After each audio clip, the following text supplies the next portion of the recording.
आपको हिस्ट्री बताया गया, ठीक है, और सब्जेक्ट भी आपका हिस्ट्री है, लेकिन एक वर्ड लिखा है क्रैश कोर्स, ठीक है। तो क्रैश कोर्स का मतलब ये रहता है कि पूरा एक्सप्लेन नहीं किया सकता है, बहुत ज़्यादा क्लासेस को खींचा नहीं जा सकता है, बहुत ज़्यादा मतलब कह सकते हो एक टॉपिक को विस्तृत नहीं पढ़ाया सकता है। हमसे कहा भी गया है कि आप जो है थोड़ा सा क्या करेंगे, शार्ट फॉर्म करेंगे। हाँ, यदि आपको पूरी तरीके से 100% पूरा सिलेबस कवर करना है तो अभी फॉर्म वगैरह भरे जाने लगे कि नहीं, भी सत्र नए सत्र के लिए हो रहे हैं। 1 जुलाई से आपका नया सत्र शुरू होगा, जो अभ्युदय का नया सत्र, उसमें पूरी क्लास 100% रहती है, ठीक है। इसमें आपको एग्जाम ओरिएंटेड चीजें जो इम्पोर्टेंट है और खासकर क्वेश्चन ओरिएंटेड है, ठीक है, उसी तरीके से हम लोग कवर कराएंगे। और क्वेश्चन की पीडीएफ हम भेज दिया करेंगे आपके ग्रुप पे, खासकर पीवाईक्यूज वाले। कौन से? तो एक टारगेट रहेगा, संक्षिप्त बताना है आपको, क्लियर, और उसके बाद आपको क्या कराना है, सॉल्व प्रीवियस ईयर क्वेश्चन। तो मेरा प्रयास ये रहेगा हर टॉपिक के लगभग प्रीवियस ईयर क्वेश्चन तो कम से कम हो ही जाए, ठीक है। अब मान लीजिए कितना भी स्टार्ट करोगे, कुछ तो पढ़ाना ही पड़ेगा। और हिस्ट्री जैसा विषय, पहले बता दे रहा हूँ कि हिस्ट्री नाम ही है इतिहास, हिस्ट्री जैसा विषय जो होता है उसके लिए पर्याप्त टाइम चाहिए। अब जैसे यूरोपीय कंपनियों का आगमन है, इसकी ही 4-5 क्लास होती हैं, और मुझे मान लीजिए 1 या 2 क्लास में इसको कवर करना पड़े, तो समझ सकते हो किस तरीके से हमें क्या करना पड़ेगा, शार्ट करना पड़ेगा, क्लियर।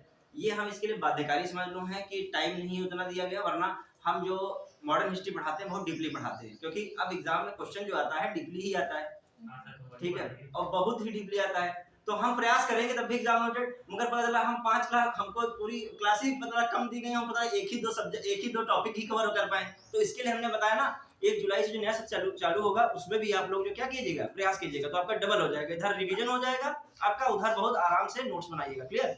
चलिए, तो हाँ, थोड़ा देखिए, एक समस्या होती है ना टीचर के पास, एक दे दिया गया, एक टाइमलाइन दे दी गई, इतने में ही मान लीजिए आपको कवर करना है, जो भी कवर करना है, ठीक।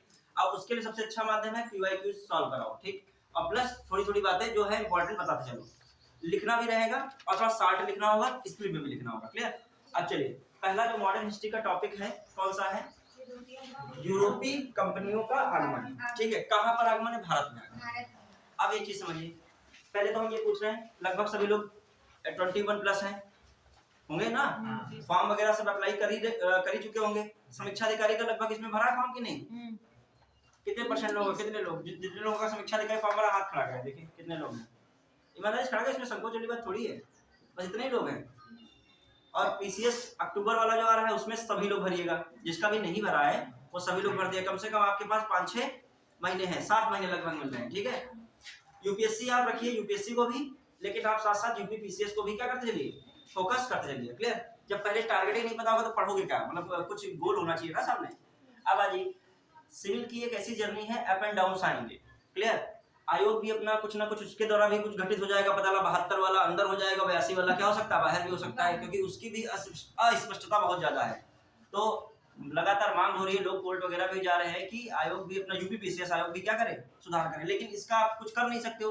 तो आपके हाथ में यही एक कटाव जितनी ज्यादा ऊपर ला सको, मतलब भाग्य के भरोसे जितना ही कम रह सको, मतलब बॉर्डर पे कटाव है, मतलब 82 है तुम्हारा, और तुम्हारे नीचे वाला स्टूडेंट 87, 77 या 74 किया है, उसका पता लगा ऐसा हुआ, डिलीट फिलीट क्वेश्चन 12-13 उसका अंदर, और तुम क्या हो गए, घर वालों से बता भी नहीं पाओगे, कहेंगे अरे हमें नहीं कुछ समझ में आता है, घर वाले क्या जाने क्या 12 डिलीट हुए 10 अंदर। तो इसीलिए अब कटाव भी अब कुछ ऐसा हो नहीं पा रहा है कि आप बिल्कुल ऐसा कर दोगे सही, तो जितना हाई कटाव लाओ, 90 लाओ मौका लगे। अब 90 से कितना भी घटेगा, तो कितने भी अंदर रहोगे, कितना भी तुम्हारे साथ डिलीट फिलीट होगा, तो तब भी उसमें हो जाएगा, ठीक है। तो आप लोग प्रयास करो कि कटाव ज्यादा लाओ, और पेपर चाहे कैसा भी आए, यूपी पीसीएस की कटाव हमेशा क्या जानी है, ज्यादा जानी। आप जो इंटरेस्टेड हो, बीपीएससी भी सितंबर वगैरह में आएगा, उसमें भी आप भर सकते हो, यदि आप इंटरेस्टेड हो। यूकेपीएससी भी आएगा जून जुलाई में, उसका भी भर सकते हो। यदि आप पीसीएस पढ़ रहे हो तो यूकेपीएससी बीपीएससी उड़ा दोगे, ये गारंटी है, क्योंकि उसका पेपर सरल आता है, कटाव भी अपने वहां के हिसाब से क्या रहती है, कम रहती है। यदि आप वाकई में सिविल में हो तो अपने आसपास के जो स्टेट है उसमें भी भरिए, ठीक है। चलिए, अब हम लोग स्टार्ट कर रहे हैं यूरोपीय कंपनियों का आगमन।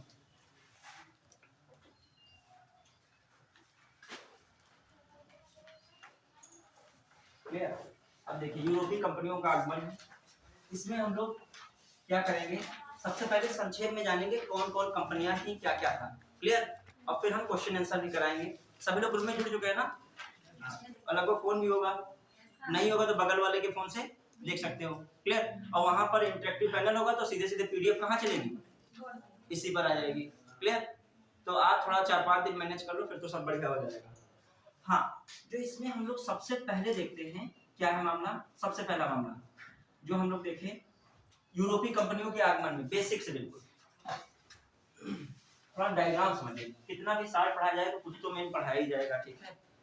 थोड़ा डायग्राम समझते हैं हम लोग। मान लीजिए ये आपका जो है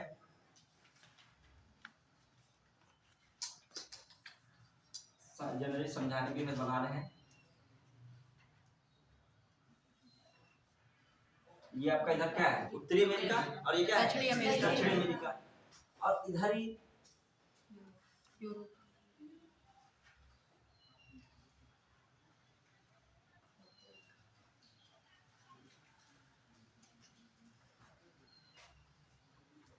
ये आपका इधर हमने क्या खींचा है, ये भारत है। क्लियर। और ये इधर सब दक्षिण पूर्व एशिया और ऑस्ट्रेलिया, ठीक है। देखिए कहने का मतलब कि यूरोपीय कंपनियों को जो आगमन हुआ है वो शुरुआत खासकर थी व्यापार के लिए। किस दृष्टि से था, व्यापार। और दूसरा इनका जो अंदर का लालच था धर्म। क्या था, पहला व्यापार था, दूसरा क्या था, धर्म। इधर के लोग ईसाई वाले थे तो इधर को भी चाहते थे क्या बन जाए, ईसाई। तो इसमें हम लोग सबसे पहले देखेंगे कि जो भारत में व्यापार होता था, ऐसा नहीं कि यूरोपीय कंपनियों के आने के बाद ही व्यापार हो रहा था। आप पढ़ोगे मौर्य वंश, पढ़ोगे गुप्त काल, बहुत सारे आप एंशिएंट हिस्ट्री पढ़ोगे, उनका भी व्यापार कहाँ होता था, अरब से होता था। इधर आपका और थोड़ा सा ऊपर पढ़ोगे ऐसे करके इटली पड़ता है, इटली में भी होता था। क्लियर। रोम साम्राज्य से भी क्या व्यापार होता था, कहाँ का, भारत का। एक यहाँ पर आपका बंदरगाह पड़ता था अरिकामेडू। कौन सा, अरिकामेडू। अरिकामेडू में जो है यूनान, एथेंस, और जो आपका एक यहाँ पर कौन है, इटली, और इसी के पास में यहाँ पर कौन है, एथेंस। उनसे भी व्यापार कहाँ होता था, अरिकामेडू से व्यापार चलता था। अरिकामेडू कहाँ का बंदरगाह था, प्राचीन भारत का। तो कॉमन सी बात, मतलब व्यापार पहले भी होता था, लेकिन ये व्यापार खासकर उत्तर पश्चिम से होता था। कहाँ से होता था, उत्तर पश्चिम से व्यापार होता था खासकर, मतलब स्थल मार्ग से। किससे, स्थल मार्ग से। हाँ, कुछ जगहों पर व्यापार लाल सागर से, ये लाल सागर है, कहाँ से भी होता था, लाल सागर से भी होता था। किससे होता था, लाल सागर से। शुरुआत में व्यापार की बात कर रहा हूँ, प्राचीन काल में। क्लियर। और ये व्यापार परंपरागत उसमें बढ़िया चल रहा था। तो खासकर भारत में पहला व्यापार देखा जाए किस मार्ग से हो रहा था, उत्तर पश्चिम, भारत के उत्तर पश्चिम से।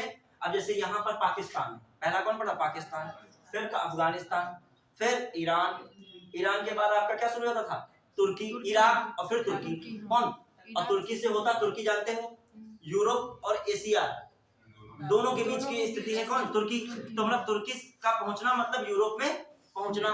तो अब यूरोप में आ गया, अब उसके बाद माल यहाँ तक आया, फिर डिस्ट्रीब्यूट पूरा हो जाएगा। मतलब पूरा का पूरा जो है देखा जाए व्यापार किससे हो रहा है, स्थल मार्ग से। एक घटना घटित हो रही है 1453 में, 1453 में हमने पढ़ा भी होगा, ठीक है, 1453 में। अब थोड़ा सा एक और चीज देखोगे, रोम साम्राज्य, पहले यहाँ पर कौन चलता था, रोम साम्राज्य। और ये सबसे पहली बार देखा जाए जो यूरोपीय कंपनियों, मतलब यूरोपीय लोगों ने, कंपनी भी नहीं कर रहा हूँ, यूरोपीय लोगों ने व्यापार करना शुरू किया तो इटली के लोग थे। कौन थे, इटली के लोग। इटली, क्योंकि इटली पहले से समृद्ध था। किस साम्राज्य के रूप में, रोम साम्राज्य के रूप में। अब ध्यान थोड़ा देना, कुछ दिमाग में स्टोरी बनाओ बस, अभी लिखा लिखा नहीं रहे, ठीक है। बना यूरोपीय कंपनियों के आगमन का मतलब क्या, कुछ तो मुझे बताना ही पड़ेगा, कभी क्वेश्चन नहीं आ जाए 1453 से। अब देखो क्या हो रहा है, रोम साम्राज्य था, रोम, और रोम साम्राज्य दो भागों में बटा था। एक था पूर्वी रोम साम्राज्य, और एक था कौन, पश्चिमी। पूर्वी और कौन था, पश्चिमी। क्लियर। हमने तो एक और पढ़ा था मध्य वाला भी रोम राज्य था, लेकिन आपको यहाँ रखना है पूर्वी और कौन है, पश्चिमी। पश्चिमी, पूर्वी जो एक था उसको बेजेंटाइन, उसे क्या कहा जा रहा था, बेजेंटाइन। कौन कहा जा रहा था क्षेत्र, बेजेंटाइन। कौन कहा जा रहा था, बेजेंटाइन। और बेजेंटाइन का पूरा अधिकार था, मतलब तुर्की उर्की पर उसका क्या पूरा था, अधिकार था। किसका, रोम साम्राज्य का कौन सा, पूर्वी वाला क्षेत्र, जो पूर्वी क्षेत्र क्या कहते थे, बेजेंटाइन। इसकी राजधानी ही कुस्तुनतुनिया थी। वैसे तो बड़ा कठिन नाम था, कैंटिसेंटिनोपोल करके नाम था इसका, बड़ा कठिन नाम है, लेकिन उसी कैंटिसेंटिनोपोल को क्या कहा जा रहा था, कुस्तुनतुनिया। क्या कहा जा रहा था, तो इसकी राजधानी कौन थी, कुस्तुनतुनिया। यहाँ पर था तुर्की में, ये क्षेत्र कहाँ था, मतलब मैं कह रहा हूँ कि रोम साम्राज्य था लगभग कहाँ तक फैला था, तुर्की तक। कहाँ तक फैला था, यहाँ तुर्की है। 1453 में होता क्या है, जो जो बेजेंटाइन जो क्षेत्र है जो तुर्की में स्थित है, बेजेंटाइन 1453 की बात क्या है, वहां पर एक उस्मानिया सल्तनत आती है। कौन सल्तनत? उस्मानिया। उसने बेजेंटाइन साम्राज्य को क्या कर दिया? पराजित कर दिया और पूरा नियंत्रण किस पे रख लिया? तुर्की पर रख लिया। मतलब तुर्की पर पूरा नियंत्रण किसका हो गया? उस्मानिया सल्तनत का। किसका हो गया? उस्मानिया। अब उस्मानिया सल्तनत का जब हुआ तो इन्होंने पूरा अपना नियंत्रण रख लिया। अब जो भी यूरोप से इधर, मतलब जो यूरोप यात्री थे और जो भारत का व्यापार जाता था यूरोप में, तो उस पर उन्होंने हाई टैक्स लगाए। ऐसा नहीं, व्यापारी भी चाहते थे उस्मानिया, लेकिन टैक्स वैक्स इतना लगा दिए तो इधर के लोग छटपटाने लगे कि अब यहाँ से दाल गलेगी नहीं, कहीं और चलो। व्यापारी की सबसे मेन बात होती है लड़ता नहीं है। व्यापारी शुरू में क्या करता है, खासकर वो अपना फायदा ढूंढता है। क्या ढूंढता है? क्योंकि उसको युद्ध नहीं करना था। बेजेंटाइन जीता हारा वो बेजेंटाइन और किसका मामला है? उस्मानियों का। लेकिन जो व्यापारी है उनको इससे नहीं मतलब था। उनको लगा कि यहाँ में टैक्स ज्यादा देना पड़ेगा, तो भैया कोई विकल्प ढूंढो। अब विकल्प ढूंढते हैं तो अरब सागर से होके यहाँ अरब से जाओ। लेकिन जब अरबों ने देखा यहाँ पर मजबूरी है इनके पास, तो इन्होंने भी टैक्स कम लगाना नहीं चाहा, इन्होंने भी हाई टैक्स लगा दिया। किसने? अरबियों ने। अब इनके लिए और समस्या है व्यापारियों के लिए। अब ये झटपटाने लगे कि किस तरीके से पूर्वी एशिया में कैसे हम लोग व्यापार कर पाए, ये जो उस्मानिया है, अरबी है, इनसे सबसे बच पाए। अब ऐसे में क्या होता है, इधर का एक जो प्रायद्वीप पड़ता है उसे क्या कहते हैं बताइए? आइबेरियन प्रायद्वीप। कौन पड़ता है? आइबेरियन। हाँ, आइबेरियन पे बिल्कुल एक पुर्तगाल पड़ता है और एक कौन पड़ता है? स्पेन पड़ता है। आइबेरियन प्रायद्वीप पर एक कौन पड़ता है? पुर्तगाल और स्पेन। क्लियर? ध्यान रखिएगा। अब यहाँ का एक प्रिंस है हेनरी, उसको हेनरी द नेविगेटर कहा जाता है।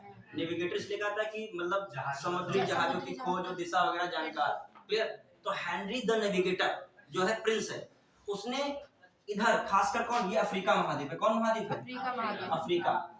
उसने इसके पूरा नक्शा बनाया। जो पश्चिमी अफ्रीका का तट है पूरा, उसने क्या बनाया? इसका नक्शा बनवाया कि कैसे भी अब हम लोग कहाँ व्यापार करने पहुंचे?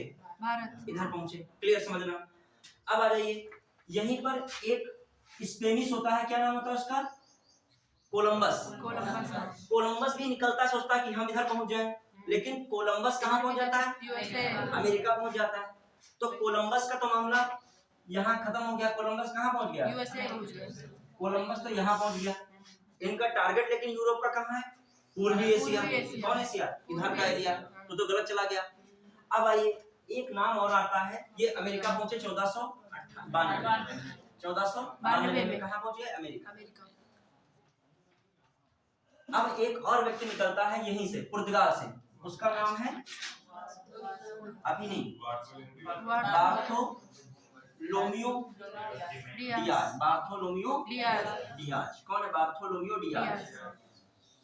बार्थोलोम्यू डियाज जब निकलता है तो ये बार्थोलोम्यू डियाज कई दिनों की यात्रा करते हुए यहाँ पर अफ्रीका का, ये बिल्कुल एक छोटा सा क्षेत्र है दक्षिण अफ्रीका का, केप ऑफ गुड होप, इसे कहा गया? Cape of Good hope.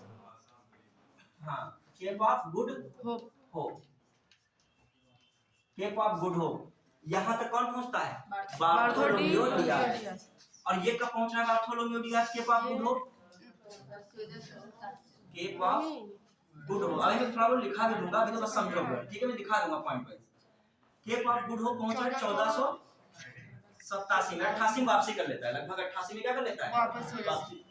पर 87-88 इसकी क्या रहती है? यात्रा रहती है। यात्रा 87-88 इसकी यात्रा। ये 87 वैसे पहुंचता है, कहीं के 88 मान लेते हैं, लेकिन 88 में क्या करता है? वापसी करता है वहां। अब आइए देखो, ये थोड़ा सा और चलता, समझ रहे हो? तभी कहते हो सफर जो है करो, पूरा करो। इतिहास पूरे वालों को याद रखता है, अधूरे वालों को नहीं रखता है। यहाँ तक ये पहुंचा। अब ये यहाँ तक पहुंच सकता था, कुछ तो चित्र दिख ही रहा होगा। ठीक है ना, से तो बेहतर है, कुछ ना कुछ चित्र है, कुछ थीम तो बन रही दिमाग में। तो यहाँ से वो कहाँ पहुंच सकता था? कालीकट, मतलब यही अरब सागर, हिंद महासागर और अरब सागर क्रॉस करके भारत। लेकिन कहना आसान होता है, समुद्र है ये, इसको जो पता ही नहीं, आगे अंधकार टाइप का है, कहाँ तक महासागर है, कहाँ तक क्या जाएंगे, इसको कुछ अंदाजा है नहीं। तो यहीं से क्या हो रहा है? वापस हो जाएगा। कहना आसान होता है, जो महासागर में जो शिप की नौकरी करते हैं उनकी जान हर टाइम खतरे में रहती है। कभी देखा है उनकी जिंदगी जो है, भले कितना पैसा, जो मर्चेंट नेवी लोग व्यापार में नहीं, मर्चेंट नेवी की वैकेंसी आते लोग चले जाते हैं, तो उनसे ही पूछो जाके, समुद्री तूफान आए दिन आया करता है। और जो समुद्री तूफान आता है, जितनी बड़ी शिप कितना भी बढ़िया बना लो, कहीं ऐसे जाएगा कहीं ऐसे जाएगा। और रात जो तुम्हारी होगी, सोओगे ना बेड पे वहां, तो तुम्हारी जिंदगी वो चल ही रही होगी, कब जो है पूरी तरीके से ऐसे ना हो जाए। क्लियर? अभी समुद्र है ना, 71% पानी है, क्या प्लेट्स है, कितना लेवल का, बस अखबार में एक न्यूज ही छपेगी हाई लेवल का, क्या है, तूफान आया, ये जहाज सिप क्या हुआ, फंस गया, डूब गया, बस रेस्क्यू जारी है। अब रेस्क्यू कब तक होगा, कहाँ होगा। अब देखिए, तो यहाँ पर जब ये लोग, उसमें थी टेक्नोलॉजी भी नहीं थी, तो ये यहाँ तक गया, फिर वहां से कहाँ गया, वापस। अब आ जाइए, अगला व्यक्ति कौन है, वास्को डिगामा। वास्को डिगामा भी यहाँ तक पहुंचता है, लेकिन एक गुजरात का व्यापारी अब्दुल मनीक, कहीं कहीं मजीद मिलता है, वैसे मनीक है, अब्दुल मनीक, इसको अफ्रीका में मिलता है गुजरात का, लेकिन अफ्रीका में मिल रहा है, ये इनके लिए बोनस हुआ। उसने कहा मैं पथ प्रदर्शक का काम करूंगा, चलते रहो, आगे अंधकार नहीं, आगे क्या है, प्रकाश है, मतलब क्या है, भारत, क्या है, भारत है। देख चीज होता है, पथ प्रदर्शक का काम बहुत इंपॉर्टेंट होता है, मेहनत आपको ही करनी, क्या करा मेहनत, कौन, नाव किसने चलाई, रिस्क किसने लिया, सब वास्को डिगामा ने, लेकिन उसको एक वो मिल गया कि हाँ कुछ आगे है, मतलब आगे ही भारत है, तो वो कौन काम कर रहा है, देखा जाए रियल में भारत को भी जो खोजने में मदद, भारत के समुद्री मार्ग को खोजने में मदद भारतीय ने ही की, एक हिसाब से अब्दुल मनीक ने ही खोजा, वरना ये भी बार्थोलोम्यू डियाज जैसे क्या हो जाते, वापस हो जाते। तो इनको पथ प्रदर्शक काम किसने किया, अब्दुल मनीक, क्योंकि इधर पश्चिमी तट का था भी, तो उसको पूरी जानकारी भी थी, यही पहुंचोगे। अब ये कब पहुंच रहे हैं, जो है वास्को डिगामा, वास्को डिगामा कब पहुंच रहे हैं, 1498 मई 1498। अब ये मई 1498 वास्को डिगामा कहाँ पहुंच गए, कालीकट। अब देखो यहाँ पर केरल में पड़ता है कालीकट, कहाँ पड़ता है, कालीकट, ये पड़ता है केरल, क्लियर। अब इसका वर्तमान नाम क्या है, कोझिकोड, क्लियर, कोझिकोड, फेमस है, ये बंदरगाह पूछा भी जाता है कभी, ठीक है। अब आ जाइए, ये पहुंच रहे हैं कहाँ, कोझिकोड केरल, मई 1498, समझना ध्यान से। अब जब ये पहुंचे यहाँ पर, तो एक हिंदू शासक कौन था, सब लोग जानते होंगे, जमोरी, उन्होंने इसका भी स्वागत किया, बाद में इसके लिए लाठी डंडा लेके खड़े होते हैं, क्यों, क्योंकि ये थोड़ी इसकी नीयत जान है, सोच रहे हैं कि अभी तो ये ठीक ठाक है व्यक्ति, जो आया व्यापार करेगा। अब वास्को डिगामा ने यहाँ पर खासकर व्यापार किया काली मिर्च, किसका किया, काली मिर्च। अब देखो काली मिर्च क्या है, जो भारत को गुलाम बनाया, कहीं ना कहीं उसमें हकदार कौन है, काली मिर्च। ब्लैक पेपर का यूज करोगे तो तक समझ लीजिए, इसका काली मिर्च को ब्लैक पेपर कहते हैं। अब देखिए काली मिर्च का मामला क्या है, देखो यूरोप को वो लोग छोड़ नहीं पा रहे थे, यूरोप वाले एशिया को छोड़ नहीं पा रहे थे, एक तो उनको व्यापार था ही था, और जब व्यापार उसी चीज का होता है जिसकी डिमांडिंग होती है, क्या होती है, यूरोप में डिमांडिंग किसकी थी, मसालों, इधर किसकी डिमांडिंग है, मसालों। और ये पता है मसाला जो है, आप देखोगे भूमध्य सागरीय क्षेत्र में मिलता है, जब आप जलवायु पढ़ोगे, आप जो ज्योग्राफी पढ़ते हो, तो ज्योग्राफी में भी देखते हो, ये पृथ्वी है, और इसमें जो 0 डिग्री है, और फिर 23.5 है, 23.5 है ऊपरी, 23.5 है दक्षिणी, तो ये बीच का क्षेत्र ही गर्म क्षेत्र है, और यहीं पर टेम्परेचर हाई रहता है, वर्षा साल भर होती है, और मसालों के लिए यही जलवायु इंपॉर्टेंट है। तो जो मसाला लगभग मिलेगा, कहाँ मिलेगा, अफ्रीका के आसपास भी इस क्षेत्र में मिल सकता है, और एशिया में मिल सकता है, एशिया में भी कहाँ, केरल वगैरह क्षेत्र है, और उधर इंडोनेशिया वगैरह भी है। ये मसाले के लिए खास के धरा रहे हैं। मसाला में क्या होता है, ये लोग नॉनवेज बहुत खाते थे ना, मीट बहुत खाया जाता है, अभी इधर बर्फ है, सब ठंडा है, क्रॉप्स होगी भी नहीं, ठीक है। देख खान पान डिसाइड कभी कभी करता है जलवायु पर, क्लाइमेट पे, अपने वहाँ की बात अलग है, अपने वहाँ सब कुछ होता है, लेकिन आपकी चॉइस बन जाती है कि यहाँ पर सब कुछ है अपने वहाँ, लेकिन वहाँ पर क्या था, जो आपका ऑप्शन नहीं था, नॉनवेज ही खाया था, मीट वगैरह, तो मीट को कई दिन तक रखने के लिए उस पर मसाले इत्यादि का लेप लगा के रख दिया जाता था, ठीक है, खराब ना हो, और फिर उनको टेस्ट भी चाहिए होता था। तो अब मसाला कहाँ है, इधर साइड में है। अब मेन मसाला किसको चाहिए, मेन व्यापारियों को मेन चाहिए, किसको चाहिए, अभी डिमांड किसको, जनता मसाला चाहिए, वो व्यापारी क्या लाएंगे। अब यहाँ पे काली मिर्च का इतना व्यापार करता है वास्को डिगामा, मात्र 2 साल में लगभग 60 गुना मुनाफा कमाता जाके, कहाँ पर, यूरोप में। सोचिए कितनी डिमांड बढ़ी कि मतलब, अब फिर ये वास्को डिगामा दोबारा आता है, वास्को डिगामा दोबारा फिर आता है, कब आता है, 1502 में, कब आता है, 1502 में आएगा, क्लियर। फिर यहाँ पर व्यापार करता है, अब आ जाइए, फिर चला जाता है। अब वास्को डिगामा फिर आता है, अब किसे, वायसराय की हैसियत से आता है, किसकी हैसियत से आता है, और ये कब आता है, 1524 में, कब आ रहा है, 1524 में, समझना। लेकिन अब इसकी यहाँ पे क्या रहती है, मृत्यु जाती है, 24 में आया, 24 में इसकी क्या हुई, मृत्यु हुई। कहाँ पे इसको दफनाया गया था, कोचीन में दफनाया गया, कहाँ पे दफनाया गया था, कोची में दफनाया, कहाँ दफनाया गया था, 1524 में कोची में दफनाया गया। फिर बाद में 1539 में इसके जो अस्थि-वस्ति जो कुछ बचे थे अवशेष उसको लिस्बन ले जाया गया, वहां पर दफनाया गया। लिस्बन मतलब पुर्तगाल। अब देखो पीसीएस के क्वेश्चन या समीक्षा अधिकारी है यूपीएससी, घुमा कैसे पूछ सकता है। एक तो सेंटेंस सबको पता होता है, वास्को डी गामा 1498 में भारत आया था, ठीक है, तो नॉर्मली पूछेगा।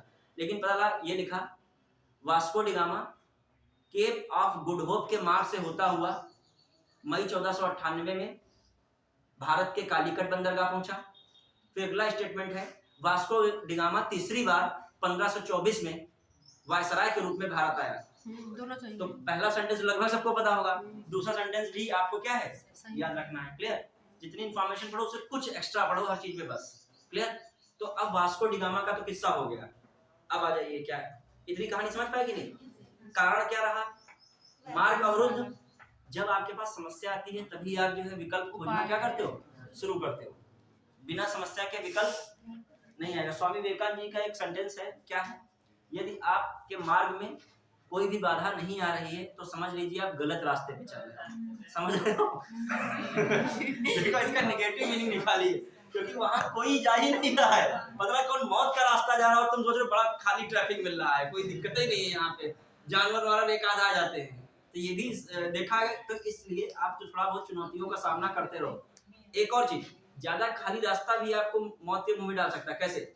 आप जनरली कार चलाते हो या यात्री बैठे हो तो उनको लगता है सब खाली चल रहा है, तो ड्राइवर भी झपकी उपकी लेने लगता है, यात्री भी सो जाते हैं, कहते हैं रास्ता बहुत लंबा है। अब मतलब फिर नींद कहाँ खुली कुछ भरोसा नहीं। तो कुछ बातें जो है जो भारी रहती हैं। बहुत एक्सीडेंट खाली रास्ते के कारण होता है। एक एक्सीडेंट होता है बहुत भारी रास्ते के कारण, एक एक्सीडेंट होता है क्या कार ऐसी सिस्टम होता है जब आप बैठते हैं तो उसमें बड़ा सुकून रहता है। मतलब म्यूजिक हल्का हल्का चल रहा है, एसी हल्की, कोई आपको असुविधा, खाना भी खाए हो तो आप, शरीर ऐसा है ये हार्ड मास का शरीर है, कभी भी आप ज्यादा सुविधाएं दोगे फिर क्या हो जाएगा, दिक्कत होगी, आइए नींद वगैरह आ जाएगी। अब देखिए यहाँ से हम लोगों ने क्या देखा, वास्को डी गामा। अब आ जाइए और बार्थोलोमियो डियाज को भी देखा, बार्थोलोमियो डियाज। अब हम लोग देखते हैं क्या आगे बढ़ते हैं, कैसे क्या स्टेबल हो रहा है। एक तो पुर्तगाली आ गया, वास्को डी गामा जाके व्यापार किया, बताया कि यहाँ पर व्यापार की संभावनाएं क्या है, बहुत ही ज्यादा है। अब आइए क्या होता है 1503, क्या हो रहा है 1503 में। अब थोड़ा सा हम कहाँ पे इसको हटा दें या कुछ पॉइंट दिखा दें, बताइए।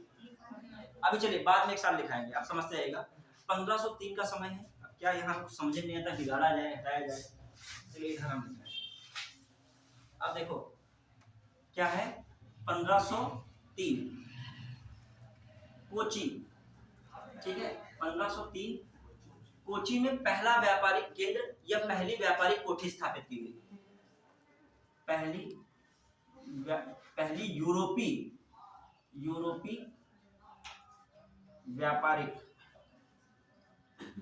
या पहला यूरोपीय व्यापारिक किला या कोठी स्थापित की गई, कोठी बनाई गई। तो कहा जाए भारत में पहला यूरोपीय जो है किला या दुर्ग किसके समय बना था, पुर्तगालियों के समय। कब बना था? 1503 में। कहाँ बना था? कोची। दिमाग में रखिएगा, क्लियर। अब आ जाइए, उसको बनाने वाला व्यक्ति था अल्बुकर्क। कौन था? अल्बुकर्क। कौन था? अल्बुकर्क। के छोटे क्वेश्चन भी आते हैं, कौन था? अल्बुकर्क। और ये जब 1503 में भारत में आया था तो ये स्क्वाड्रन कमांडर था। स्क्वाड्रन कमांडर पोस्ट ठीक थी, लेकिन वायसराय जैसी पोस्ट या गवर्नर जनरल जैसी पोस्ट नहीं थी। मतलब एक स्क्वाड्रन कमांडर, एक सेनापति के रूप में यहाँ पर आया था। और उसने क्या बनवाया था 1503 में? एक व्यापारिक कोठी बनाया था। पहला यूरोपीय दुर्ग पूछा जाता है, कहाँ बनवाया गया था? कोची। किसका था? यूरोपीय। क्लियर। अब आ जाइए, अब हम लोग देखते हैं क्या है, एक और मामला है 15। अच्छा एक थोड़ा सा और भी चलते हैं। 1500 में एक और पुर्तगाली आया था, उसका नाम क्या था? नहीं वो नहीं था। अल्बारेज क्रेबल। कौन आया था? अल्बारेज क्रेबल। कौन आया था? अल्बारेज क्रेबल। इसी ने सर ब्राजील की खोज की। हाँ इसी ने ब्राजील खोज की थी। ये 1500 में आया था, बहुत बड़ी सेना लेके। कहाँ पे आया था? ये भी भारत पहुंचा था। कौन पहुंचा था? अल्बारेज क्रेबल। याद रखिएगा अल्बारेज क्रेबल। तो सीक्वेंस यदि पुर्तगालियों का आना आ जाए तो एक तो कौन आ रहा है आपका? पहला को उधर डियाज भारत तक नहीं आया, लेकिन उसने प्रयास किया, आधी रास्ता मतलब देखा जाए भारत की खोज दी थी किसने? Bartolomeu Dias 1487। फिर वास्को डी गामा 1498। फिर 1500 में कौन आ रहा है? अल्बारेज आ रहा है। और फिर 1502 में फिर कौन आ गया? 1502 में फिर Vasco da gamma Vasco da gamma, ठीक है। 1502 में फिर कौन आया? Vasco D Vasco da gamma. Gamma. और फिर 1503 में कौन आया? अल्बुकर्क। अल्बुकर्क। और 1503 में आता है किस हैसियत से? स्क्वाड्रन कमांडर की हैसियत से। और उसने क्या बनवाया? पहला यूरोपीय दुर्ग बनवाया। कहां पे बनवाया? कोची। अभी से लिखवा दूंगा, सीक्वेंस भी कभी-कभी पूछ लेता है, ठीक है। पुर्तगालियों का आने का क्रम, क्लियर। अब थोड़ा सा और बढ़िया आगे क्या मामला होता है? इसने तो एक यूरोपीय किला केवल बनवाया, ऐसा कुछ और नहीं बनवाया, ठीक है। अब आइए देखते हैं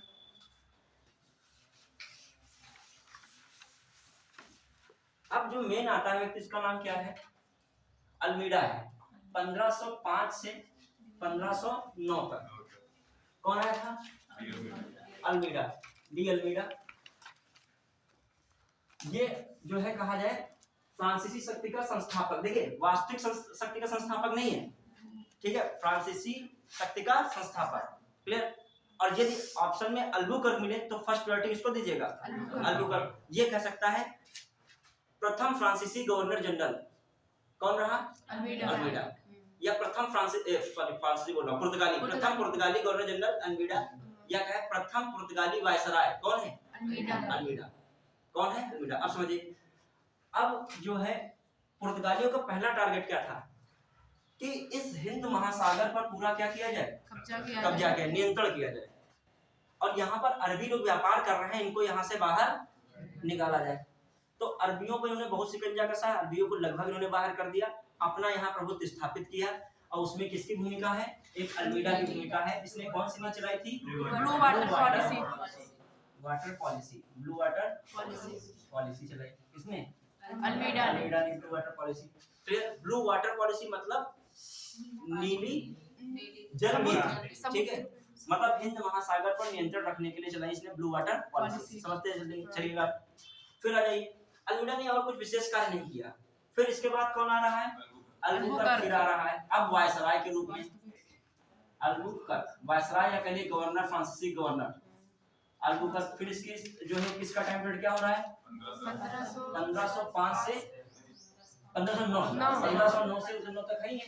1515 के आसपास रहता है। कोई टाइम पीरियड बस इतना दिमाग रखिए, 1509 में बना, 1515 तक याद रहे ना रहे कोई बात नहीं। अब देखिए अल्बुकर्क था बड़ा, देखा जाए तेज टाइप का, मतलब वो चाहता था यहाँ पुर्तगालियों की संख्या बड़ी मात्रा में बढ़ाई जाए, मतलब यहाँ पर संख्या में वृद्धि हो, यहाँ पर साम्राज्य को क्या किया जाए? विस्तार किया जाए, न केवल व्यापार किया जाए बल्कि साम्राज्य यहाँ पर स्थापित किया जाए। ये कौन सोच रहा है? अल्बुकर्क। तो इसने बहुत सारी नीतियां चलाई, इसकी बहुत सारी नीतियां थी। अब देखिए क्या है, तो इसीलिए पुर्तगाली शक्ति का वास्तविक संस्थापक किसे कहा जाता है? अल्बुकर्क कहा जाता है। कुछ इसके समय चीजें भी हुई, जैसे इसने 1510 में 1510 और 1511 और 1515, क्लियर। अब देखिए 1510 का क्वेश्चन आता है यहाँ से, ठीक है। बीजापुर के सुल्तान यूसुफ आदिल शाह, ठीक है, आदिल शाह यूसुफ से क्या ले लिया? गोवा ले लिया, गोवा पर अधिकार कर लिया 1510, ठीक है। फिर यहाँ पर आप जब पढ़ोगे, यहाँ से आता है सिंगापुर और नीचे से आपको इंडोनेशिया का मिल जाएगा, आपको सुमात्रा। यहाँ पर एक वो बनी है जलसंधि, मलक्का जलसंधि। तो इसी क्षेत्र में मलक्का पड़ता है, दक्षिण पूर्व एशिया में कौन पड़ता है? मलक्का। तो 1511 में मलक्का पर भी अधिकार किसने कर लिया? अल्बुकर्क ने किया। तो 1511 पे मलक्का पर अधिकार करने वाला कौन? अल्बुकर्क। यहाँ पर आओगे थोड़ा सा, यहाँ पे और ऐसे है, यहाँ पर हरमुज क्या है? हरमुज जलसंधि। तो हरमुज जो क्षेत्र है फारसी खाड़ी में, यहाँ पर भी नियंत्रण किसने कर लिया? अल्बुकर्क ने। कब कर लिया? 1515, क्लियर। तो कुछ नहीं, अल्बुकर्क के बारे में जानिए। मेन क्या है? 1510 बीजापुर से गोवा, 1511 मलक्का और 1515 हरमुज, क्लियर। हरमुज बहुत इंपॉर्टेंट है, अरब सागर का मेन, यहाँ से मध्य एशिया में व्यापार होता था यहाँ से, क्लियर। अब आ जाइए, अल्बुकर्क ने कुछ नीतियां चलाई और खासकर इसने पुर्तगालियों की संख्या में वृद्धि के लिए जो निम्न वर्गीय पुर्तगाली लोग वहां निवास करते थे, उनसे कहा ज्यादा से ज्यादा विवाह भारतीय स्त्रियों से करें, जिससे क्या जो संतान उत्पत्ति हो, इससे पुर्तगालियों की संख्या बड़ी मात्रा में बढ़ सके। तो ये आए भारतीय महिलाओं से विवाह करने की नीति किसने शुरू की थी? अल्बुकर्क ने। एक हाथ में इसका कॉन्सेप्ट था तलवार या ईसाई धर्म, समझ में आया इसका मतलब? तलवार मौका दूसरा नहीं है, मतलब गर्दन जमीन पे होगी या तुम्हारी दूसरी तरफ क्या होगा? ईसाई बन जाओ, सब कुछ तुम्हारे साथ होगा।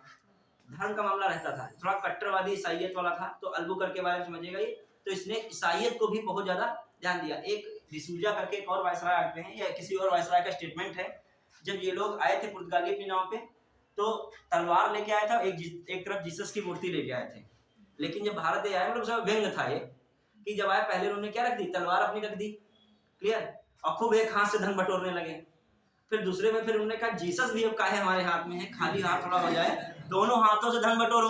और उसी में जीसस को भी खो बैठे, तलवार को भी खो बैठे, इनका वर्चस्व क्या हुआ, खत्म हो गया। क्लियर। अब आ जाइए, तो इस प्रकार हम लोग देखेंगे अल्बुकर्क के बारे में, ज्यादा नहीं, 3-4 चीजें। अब आइए एक और व्यक्ति है, उसका नाम कौन है, नूनो। देखो 60 थोड़ा पढ़ा रहा हूँ, टाइम चूंकि कम है, बस एग्जाम में चीजें मेन मेन है वो आती है।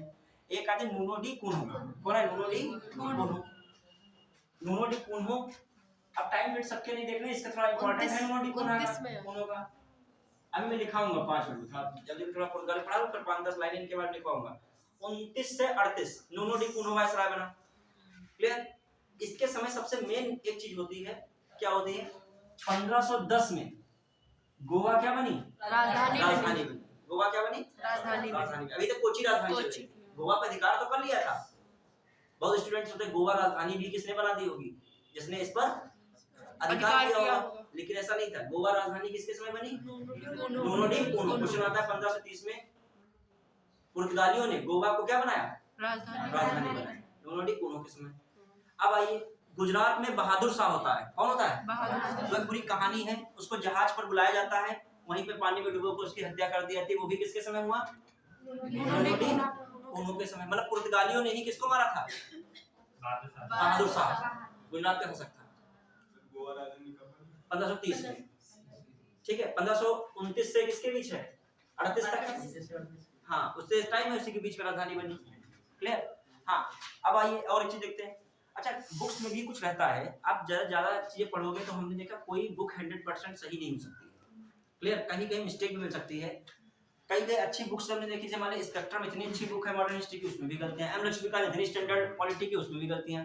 आयोग की तो बातें ना करो, पीसीएस के पेपर बनाएंगे तो मतलब जब सब गलती निकालने में 15-20 क्वेश्चन गलत कर देंगे, ठीक है। तो आपको ऐसी स्थिति में थोड़ा बहुत जो है उनको भी सर्च करते रहना पड़ेगा, कुछ चीजें सही है गलत है, वो सब हम बाद में, उसका जो कोई डाउट होता है तो आप पूछ लीजिए, फिर उसको दोबारा देखा जाएगा।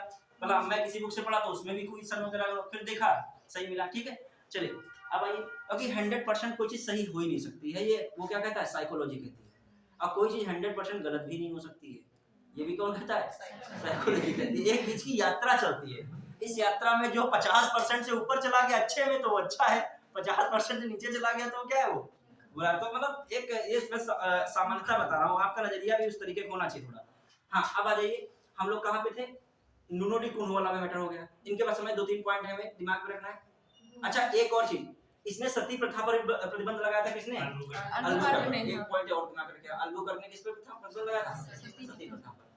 अब आ जाइए, एक नाम आता है जोवा क्रिस्टेका करके, बड़ा कठिन नाम है, जोवा क्रिस्टा करके ऐसा नाम है। उसके समय कुछ बहुत नहीं हुआ था, उसके समय कुछ चीजों पर इन लोगों का अधिकार हो गया था। जैसे 1531 में जो है चोल एक क्षेत्र था, चोल पर अधिकार हुआ।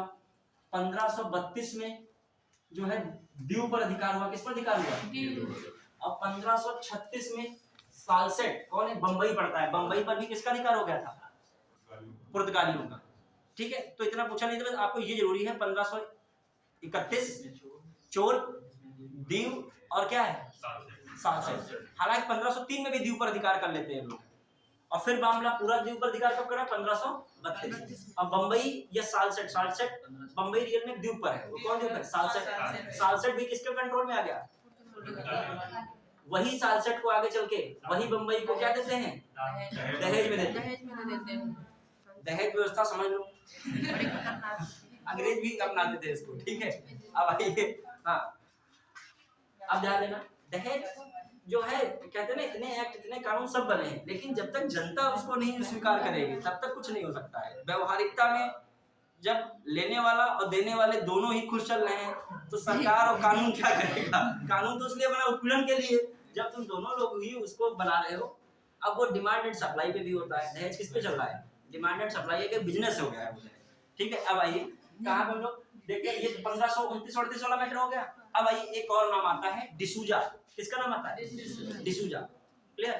डिसूजा नाम आता है, किसका नाम है? डिसूजा। ध्यान देगा डिसूजा में मामला क्या है, एक और जो गवर्नर करिए डिसूजा है, उसके समय जेसुइट लोग आते हैं। जेसुइट नाम सुना है? जेसुइट जो ईसाई जेसुइट संत कहे जाते थे, ये क्वेश्चन आ जाता है कभी। हाँ, ये जो है जेसुइट जो है, देखिए जेसुइट में एक आया था पादरी, उसका नाम था फ्रांसिस जेवियर। क्या नाम था? जेवियर। जेवियर किसके वायसराय के समय आता है? डिसूजा। उस समय पुर्तगाली गवर्नर कौन था? डिसूजा। उसके समय जेसुइट संत कौन आते हैं? जेवियर। ध्यान रखिएगा, जेवियर। ध्यान रखना, ये क्वेश्चन आता है कि जेसुइट संत और भारत में किसके समय आए थे? अकबर के समय। भारत में किसके आए थे? अकबर। अब देखिएगा, तो दिमाग में रखना आपको, डिसूजा के समय कौन आ रहा है? जेसुइट संत जेवियर। अच्छा, ये क्रिश्चियन वाले संत होते थे, ये आके भारत में ईसाईयत को जो है क्या करते थे? प्रचार प्रसार करते थे। क्लियर? और जबरदस्ती तो हो ही जाएगी। जैसे मान लीजिए संत हैं, संत ने सबको प्रेरित किया कि ईसाई है, तो 10-15 लोग इसमें हाँ बहुत अच्छा धर्म है, लालच में आ गए, कुछ नहीं आए, बागी 2-4 निकले पीछे समझाने लगे, तो पीछे से कह दिया गया इनको जो है वायसराय के हवाले करो, इनको जो है फिर वो समझाएंगे अपने कानूनों के हिसाब से। ठीक है, तो वो तो है ही, एक तरफ पोलाइट है, एक तरफ क्या है? संत। लेकिन नहीं कहेगा सबके भी, संत कह देगा तो फिर संत कहेगा है।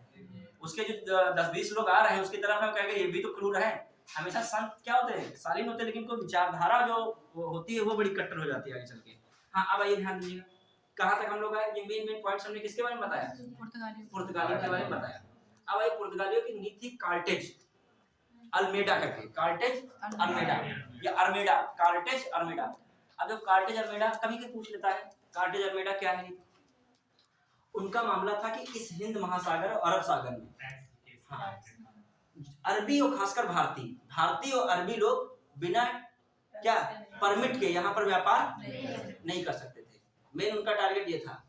और खासकर काली मिर्च और बारूद गोले का व्यापार पता ही नहीं हो सकता था। मतलब काली मिर्च मतलब मेन जो इम्पोर्टेंट चीज थी, और युद्ध के लिए कोई पता ना अंग्रेजों को ला रहा है, वो गोला बारूद सप्लाई करने लगा है, तो उसको भी नहीं कर सकते हो। मतलब लड़ाई झगड़े के लिए भी कमजोर रखोगे और व्यापार के लिए भी क्या है? अरबी और भारतीयों के लिए खास पर इस पर रोक थी। तो कार्टेज अल्मेडा जो नीति थी वो भी कौन चालू किया था? पुर्तगाली। तो पुर्तगाली में इतने मेन पॉइंट्स हमने बताए। अब कुछ पॉइंट फटाफट लिखना चाहो लिख लो, कुछ नए स्टूडेंट है उसमें जो है कई बौद्धिक उग्रवाद उत्पन्न हो जाए कि सर कुछ लिखाते ही नहीं है, पढ़ाते रहते हैं, कुछ समझ में ही नहीं आता क्या है। नहीं, वो लोग मुझे लिखाओगे नहीं तब तक उनका जो है रहेगा। और कुछ ऐसी गलती भी नहीं हुई, वो क्लैश कोर्स में तो आ गए हैं। ठीक है, जो देखिए आप सभी को हम जो है कह सकते हैं सपोर्ट कर रहे हैं, ऐसा नहीं है, लेकिन जो है लिखाना भी कहीं पे जरूरी है। जब कुछ जिनका तेज है, पहले पढ़ चुके हैं, उनको रिवीजन हो रहा है, और जो फर्स्ट टाइम पढ़ रहे हैं उनके लिए थोड़ा बहुत लिखाना भी जरूरी है। लेकिन मैं फिर उनसे रिक्वेस्ट करूंगा 1 जुलाई से सत्र हो उसमें जरूर क्लास में रखिएगा। उसमें एक विधिवत क्लास चलती है। इसमें मान लीजिए हमसे कहा गया कि अब एक दिन में खत्म होगा, एक दिन में पुर्तगाली ही नहीं खत्म हो पा रहे हैं। ठीक है, आइए फटाफट कुछ पॉइंट लिखो, फिर फटाक से बढ़ते हैं किस पे? अगले टॉपिक पे। पुर्तगाली में कौन है? डच। और डच अंग्रेजों को, और आपको कौन बचेगा? आपका डेनिश और फ्रांसीसी। उनको मैं संक्षेप में समझाऊंगा, बाकी मैं क्वेश्चन फटाफट क्या कराऊंगा? Question answer. ठीक है, क्वेश्चन आंसर पीडीएफ तुरंत ओपन करा के वो कराऊंगा। क्लियर? उससे रिलेटेड जो एक्स्ट्रा बातें होंगी बताता चलूंगा। हाँ, लिखिएगा फर्स्ट जो है पुर्तगालियों के पॉइंट्स वाइज लिख लीजिएगा, फटाफट नोट कर रहे हैं? चलिए, हाँ फटाफट नोट, जिसको नोट करना फटाफट स्पीड से लिखिएगा, और मैं बोलूंगा, ऐसा नहीं बिल्कुल ना बोलूं। ठीक है, समझाते समय। हाँ देखिएगा, भारत में व्यापार लिखेगा। भारत में व्यापार पहले स्थल मार्ग से होता था। भारत में व्यापार पहले स्थल मार्ग से होता था। पहले स्थल मार्ग से होता था, लेकिन 1453 में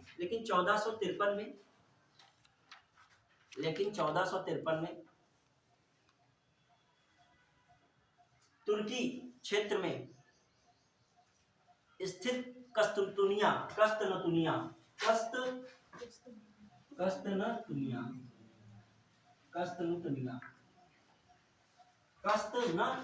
ठीक है, तुर्की क्षेत्र में कस्तनतुनिया पर उस्मानी सल्तनत का अधिकार हो गया। उस्मानी सल्तनत का अधिकार हो गया, जिससे यूरोपीय लोगों को पूर्वी एशिया से व्यापार के लिए यूरोपीय लोगों को पूर्वी एशिया से व्यापार के लिए समुद्री मार्ग की खोज की आवश्यकता पड़ी। समुद्री मार्ग की खोज की आवश्यकता पड़ी। पूर्वी एशिया से व्यापार के लिए समुद्री मार्ग की खोज की आवश्यकता पड़ी। फिर अब लाइन बदलते जाइएगा, लाइन लिखिएगा, ठीक है। स्पेनिश यात्री, नई लाइन में स्पेनिश यात्री कोलंबस पूर्वी एशिया के व्यापार के लिए पूर्वी एशिया के समुद्री मार्ग की खोज के लिए निकला। पूर्वी एशिया के समुद्री मार्ग की खोज के लिए निकला, लेकिन 1492 में अमेरिका पहुंचा।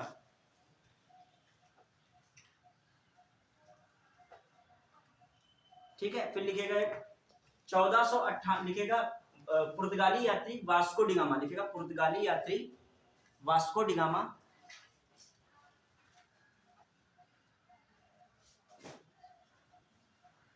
अफ्रीका के केप ऑफ गुड होप से होता हुआ, अफ्रीका के केप ऑफ गुड होप से होता हुआ, Africa cap of Good hope से होता हुआ भारत में कालीकट पहुंचा। भारत में कालीकट मई 1498 में पहुंचा। मई 1498 में पहुंचा।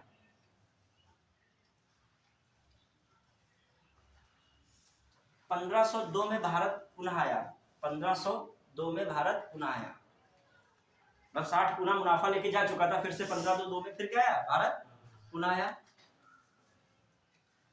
क्लियर। फिर लिखेगा 1524 में, फिर लिखेगा 1524 में वायसराय के रूप में तीसरी बार भारत आया। वायसराय के रूप में तीसरी बार भारत आया। वायसराय के रूप में तीसरी बार भारत आया। लिखा। 1524 में ही इसकी मृत्यु हो गई, कोची में दफनाया गया। देखिए 1524 में इसकी मृत्यु, 1524 में इसकी मृत्यु हुई। इसे कोची में दफनाया गया। इसे कोची में दफनाया गया। किसे दफनाया गया? ठीक है। फिर लिखेगा इसके अवशेषों को 1539 में, इसके अवशेषों को 1539 में लिस्बन में दफनाया गया। लिस्बन में दफनाया गया। लिस्बन जानते, पुर्तगाल की राजधानी। ठीक है। अब ये हो गया। फिर लिखेगा इससे पूर्व, लिखेगा एक और बार, इससे पूर्व पुर्तगाली यात्री, इससे पूर्व पुर्तगाली यात्री बार्थोलोमियो डियाज,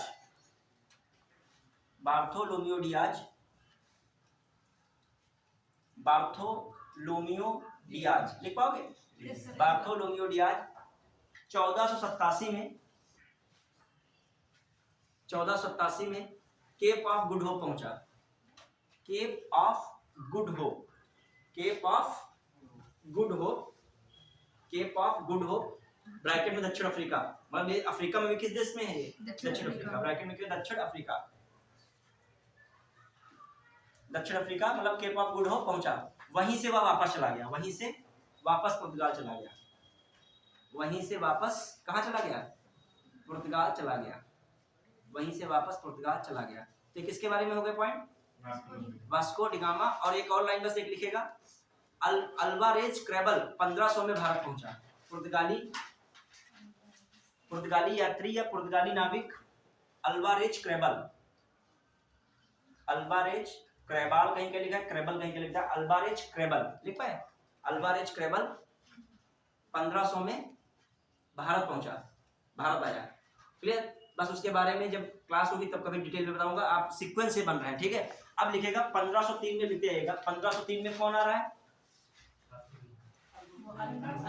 हाँ अल्बुकर्क लिखेगा 1503 में, नई लाइन में, कहानी टाइप में मत लिखेगा, पॉइंट बदलते रहा करिए, ठीक है, धीरे धीरे सब हो जाएगा, क्लास रेगुलर रखोगे सब कवर होगा। नई लाइन में 1503 में अल्बुकर्क भारतीय स्क्वाड्रन कमांडर के रूप में भारत आया, भारतीय स्क्वाड्रन लिख पाओगे, स्क्वाड्रन ये सेनापति होता है, हिसाब से क्या होता है, सेना मतलब मेन है, हेड है, नाव के जो सेना है उसका क्या है, हेड है। इतना भी छोटी पोस्ट नहीं थी, तभी तो भारतीय स्क्वाड्रन सेनापति के रूप में भारत आया, कौन, अल्बुकर्क 1503 में भारतीय स्क्वाड्रन कमांडर के रूप में भारत आया, लिखा।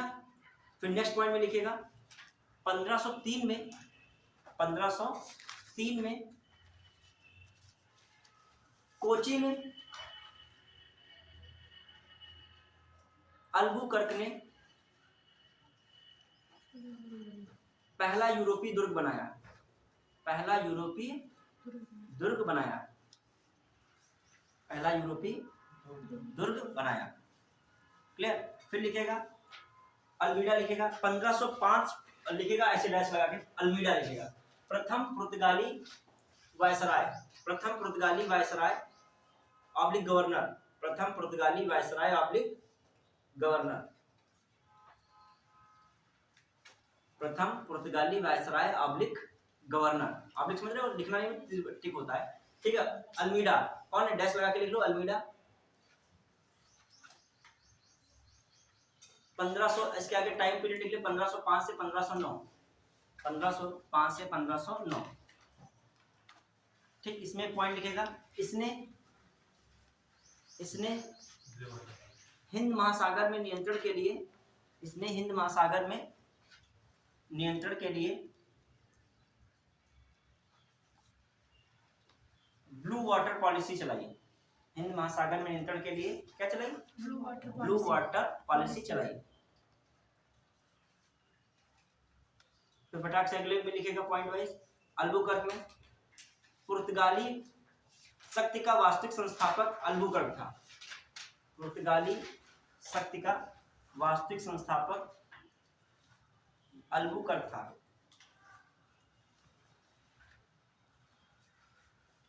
ठीक है, टाइम पीरियड लिख लो, अल्बुकर्क था, उसमें अल्बुकर्क के ही आसपास ब्रैकेट में लिख लो, अल्बुकर्क के ब्रैकेट में 1509 से 1515, 1509 से 1515। क्लियर, इसके में पॉइंट वाइज लिख लो, अल्बुकर्क में इसने सती प्रथा को प्रतिबंधित किया, इसके अंदर पॉइंट वाइज लिख ले, इसने सती प्रथा को प्रतिबंधित किया।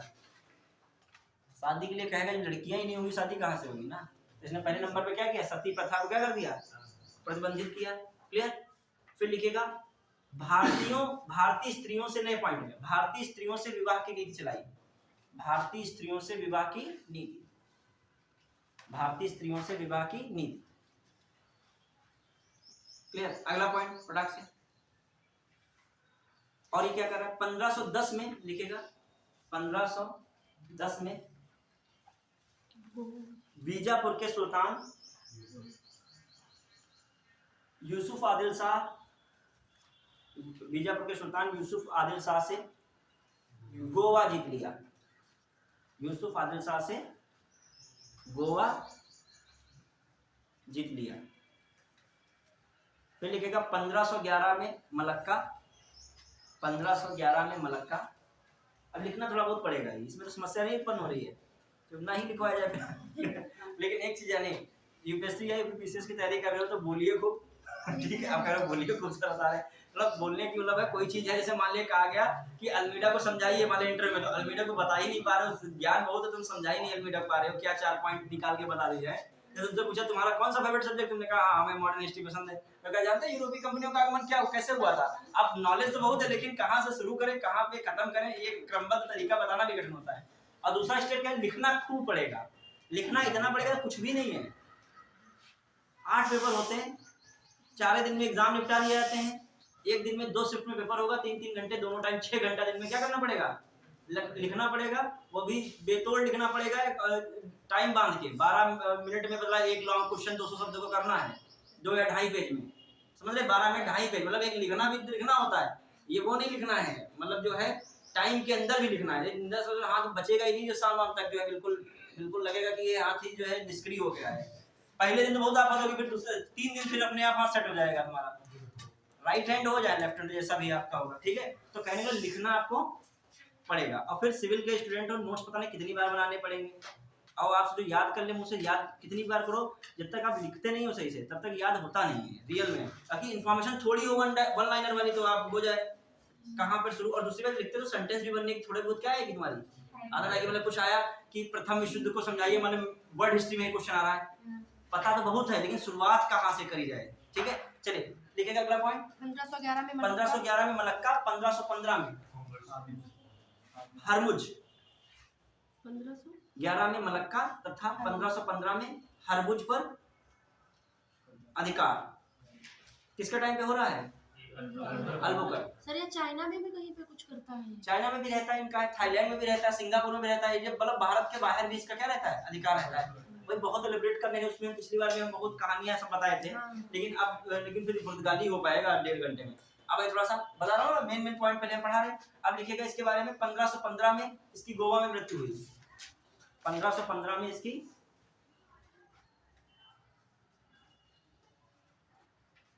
मृत्यु, और खासकर गोवा में हुई, दफनाया वहीं पे गया था गोवा, ठीक है। तो आइए अब किसका मामला खत्म, अल्बुकर का। अब अल्बुकर के बारे में कुछ पॉइंट दिमाग में रखने हैं।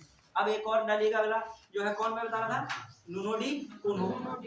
अरे बीच में बहुत सारे आते हैं, कोई मतलब नहीं, देखिए नूनो डी कुन्हू, नूनो डी कुन्हू के समय, नूनो डी कुन्हू ब्रैकेट में लिखना चाहो लिख लो, 1529 से 30, 1529 से 38, 29 to 38 लिखा, क्लियर।